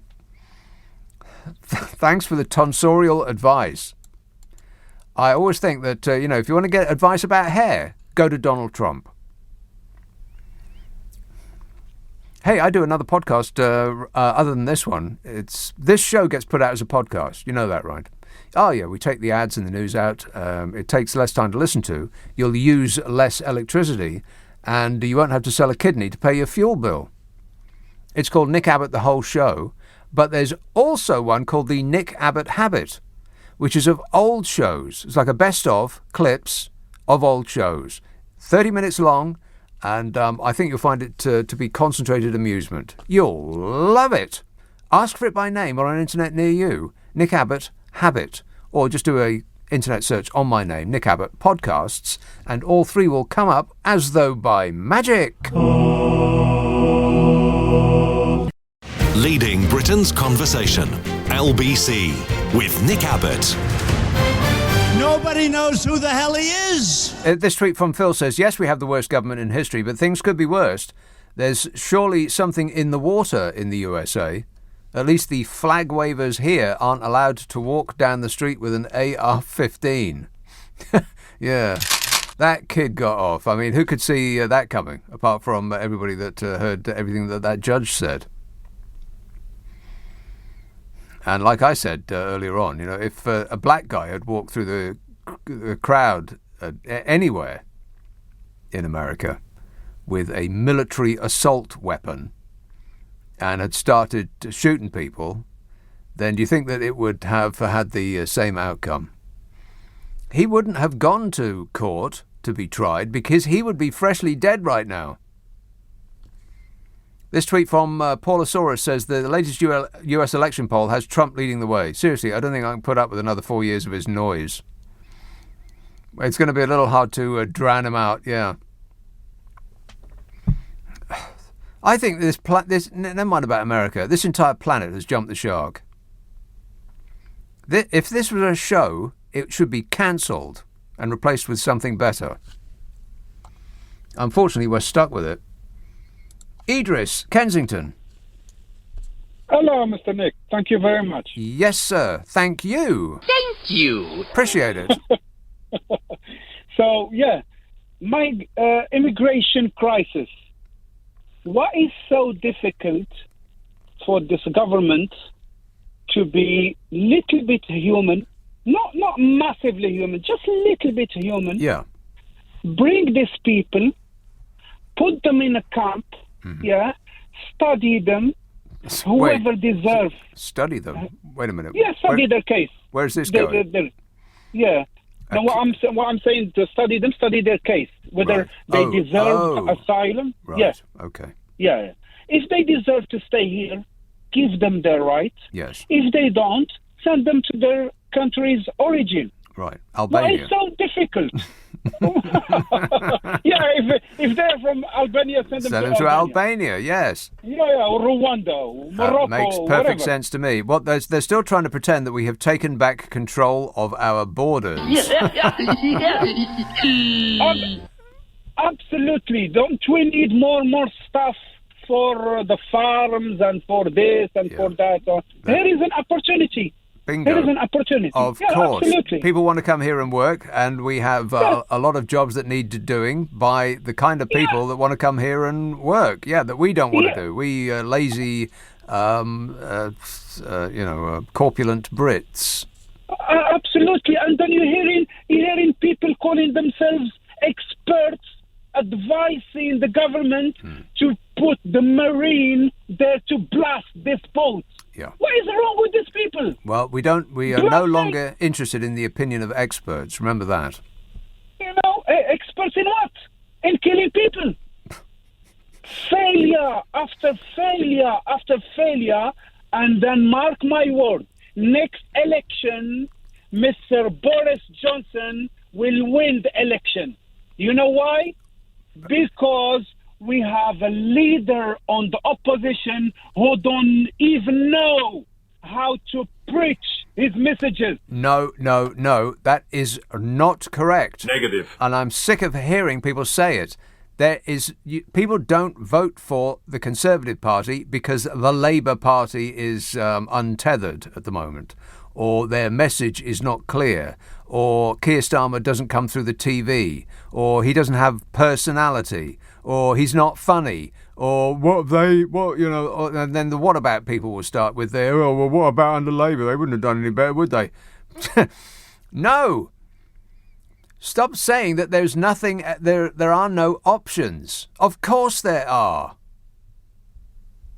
I mean, apart from anything else, we should have proportional representation in this country, and governments should be run by a coalition. If this government were run by a coalition, then, assuming that they weren't in a coalition with, UKIP, for instance. We've got a few idiots in our party.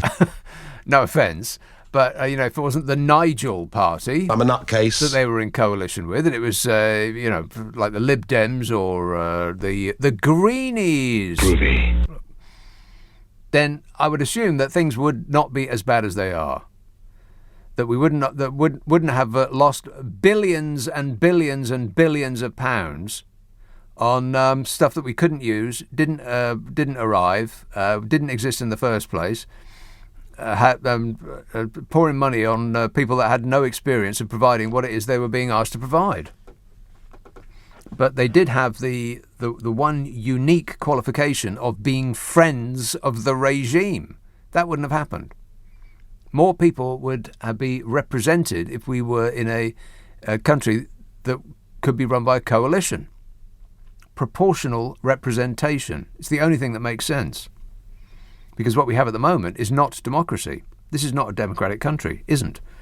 Because the majority of the people have zero say. They are not represented at all. It's a minority government. It's another minority Conservative government. And it seems to be that the elections are skewed to favour that outcome. Since the Second World War, 2/3 of the time we have been run by a minority Conservative government. So the majority have not had any representation at all. It's not a democracy. It's a pretend democracy. I mean, apart from anything else, we got the House of Lords. There's 800 odd people in there. It's the biggest undemocratically organised House of Lawmakers on earth, apart from China. And there's so many of them. This is a tiny island. There's like 65 million people. Why do we need so many MPs, so many lords? It's preposterous. And, of course, we've got an unelected head of state. Does that sound democratic? An unelected head of state who was chosen by an invisible space wizard. Yeah, that makes tons of sense. What century is it? 0345 6060 973. Blackheath. Hello, Sue. Oh, Nick. Sue. Hi. The conversation's suddenly gone all serious. Did it? Yes. I'm trying to lighten the mood again a bit. Please. You were talking earlier about creepy crawlies, earwigs, and all that sort of... No. Yeah. Well, the other day, went to go to our garden shed. Yeah. And there was a swarm... Uh-oh. Oh, wait a minute. Ladybirds. Oh. A great big mass of them. Oh, I bet I know where they were.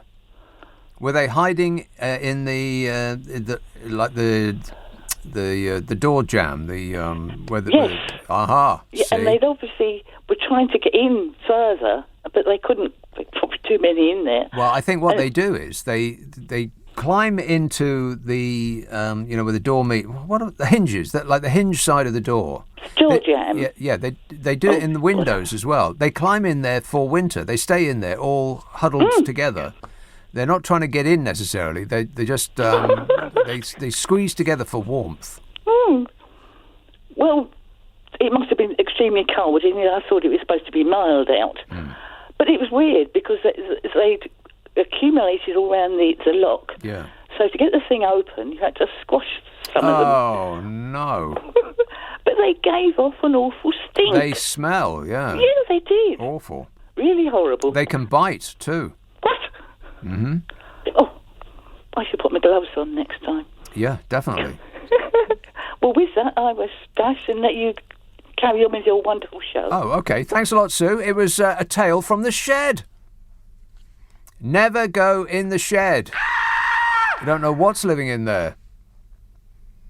This email says, apparently Johnson Byers' remorse comments about his current wife after he was asked by an attendee how he was enjoying family life at a recent dinner at the Garrick Club, hosted by Daily Telegraph columnist Charles Moore. And yes, that's the dinner that Johnson left COP26 to attend on a private jet. What? If you can believe that. You believe that? Yes. Of course. Of course. Rubbing our face in it. I'm sure that he and his merry band of pranksters wake up in the morning. I know I've said this before. I'm repeating myself. They must wake up in the morning and think, what can we do to them today? What cruel and unusual punishment can we inflict upon them that they will just take? Thank you, sir. May I have another? What can we push them with today? Well, push them to the edge and see how much they'll take. So far, it seems to be an unlimited amount. This tweet from Phil says, no, read that one. Read the Paulosaurus one. Way ahead of schedule. Tweet from Lara says, my cat used to stick its face in everything I ate, and so I'd share it. Sandwiches, cereal, anything. He would even go to my neighbour, who ended up sharing a chimichanga with him. Chimichanga. A chimichanga. Even I'd not eat one of those at that point, says Lara. Well, your cat was a gourmet. You know what I want right now? A chimichanga. There was a cat last summer. I was sitting on outside, catching some rays, minding my own affairs. Da da da da da. Rock and roll! And this cat limped across the garden, as though it had a poorly leg, and it limped across, and doing the baby meow. They perfected this meow, which human beings cannot ignore. They know this. That is part of the evil nature of cats, and it is like a baby that they sound like, because they do all sorts of meows, but only to us. Cats don't meow to each other. They're talking to us. That's what cats meow for, to communicate to us, as in, I'm hungry, you stupid moron, open a tin. That's what a meow means. So this cat limps across the garden and spies me and thinks, aha, free dinner. And this was before you get concerned about the health of this cat that's limping. This was a fat cat. I mean, fat. This was not a cat that had difficulty finding food. And so it starts limping towards me, meowing, meow, like, help me. And it comes up the steps towards me, one step at a time. You know, it would establish its position on one step, and then once it had secured that territory, then it would advance another step, making sure to, show me how much it was limping. And it looked past me into the open door of the living room and the kitchen where the food was. And I thought, do I want a cat? No, not really, especially a limping cat. And so I nudged it very carefully back down the stairs. I didn't want it to encroach up any further because it was going to end up inside the house. And then what do? And after I sort of nudged it down to the bottom of the stairs again, it just sort of stayed there for a while, like that. And I went in and, got on with making my food for me. I'm sorry if that sounds selfish. And I came out and it had gone. And I saw the same cat the next day just jogging as easy as you like across the garden. There was nothing wrong with its leg at all. That's why it was so fat. It had figured out a way to manipulate stupid humans with the meowing and the limping. Can you believe that? Maybe we should try and get that cat to run the country. That's one smart cat. Text 84850. Come on, we're running late. 0345 6060 973. Let's have a call in Nottingham. Hello, Helen. Hello, Nick. Are you well? I am very well, thanks. Good. I think, not long ago, hearing you talking about the MPs having the second jobs or the third jobs or whatever it is, and it made me chuckle because this week I've seen loads on social media of videos, pictures, memes, whatever, of front benchers sleeping, literally zedding out of it. Yes. Not even a nap, just like I'm having a real sleep here. Deep sleep. Yeah, proper. We're gone. We're getting paid to do this job, and we're getting paid to represent this country and our constituencies and all the rest of it, and they are just sleeping through laid out on the front bench. Right. And I think, okay, so if you went to your GP or you were attended by a paramedic, should you be fortunate enough to get one, and if you went to A&E, and the person you were consulting with was just sleeping. Yes. Yeah. And when you were talking about the second or the third job, I'm thinking, well, you can't even do the first. Like, mind you, if you had three jobs, you'd be napping in one of them. That's if it was a real job. But they aren't talking about real jobs, are they? Mostly they're not real jobs. They're pretend jobs that allows them to take money for favours. Exactly. It's the old consultancy thing, isn't it? And it's the... Yeah, and what comes with it, but it's a disgrace, isn't it? You know, you're falling asleep on the front, and it's not even slightly covered up. It's on the front bench, in the House of Commons, and you're rubbing just having our noses in it. Snooze. Yeah, and then there's people out there working really hard. Mm-hmm. And I always use the NHS, as you know, Nick, when I ring, because that's what I do. But it doesn't just sit with NHS; it sits further and further afield. But expect to try and do business with somebody who's asleep. Yeah, maybe we're not paying them enough. Maybe 87,000, something like that. It was 87,000 and £250,000 in expenses. Maybe that's not enough. Perhaps they need more. Right. And you know what? If we paid them more, if we doubled their wages, they'd still be desperately searching for more money from outside sources because no amount is ever enough. Well, good luck to that, because my 3% pay rise as an NHS worker. I am a senior manager, so it calculates what it calculates, but my 3% means that with what I pay in my NHS pension, which I pay with my national insurance, I'm actually worse off. Worse than I was. off. Yeah. My payslips are now lower Worse than off. before the 3% pay rise. So Great. I thank them for that. Well, we appreciate and your I hope service. They enjoy their snooze. Yeah, they did give you a round of applause for a couple of minutes on a Thursday last year. So you can bank that. All right. Thanks a lot, Helen. Falling asleep on benches. I find that hard to believe. You're better informed than I am. I don't know anything. Aren't they all having such fun? This text says, we still have so much trust in our politicians because we are British. The reality which we find hard to understand is that lobbying means bribery. That's it. Yes, that is it. Of course it is. But we've convinced ourselves that that's not who we are. That we're British, damn it.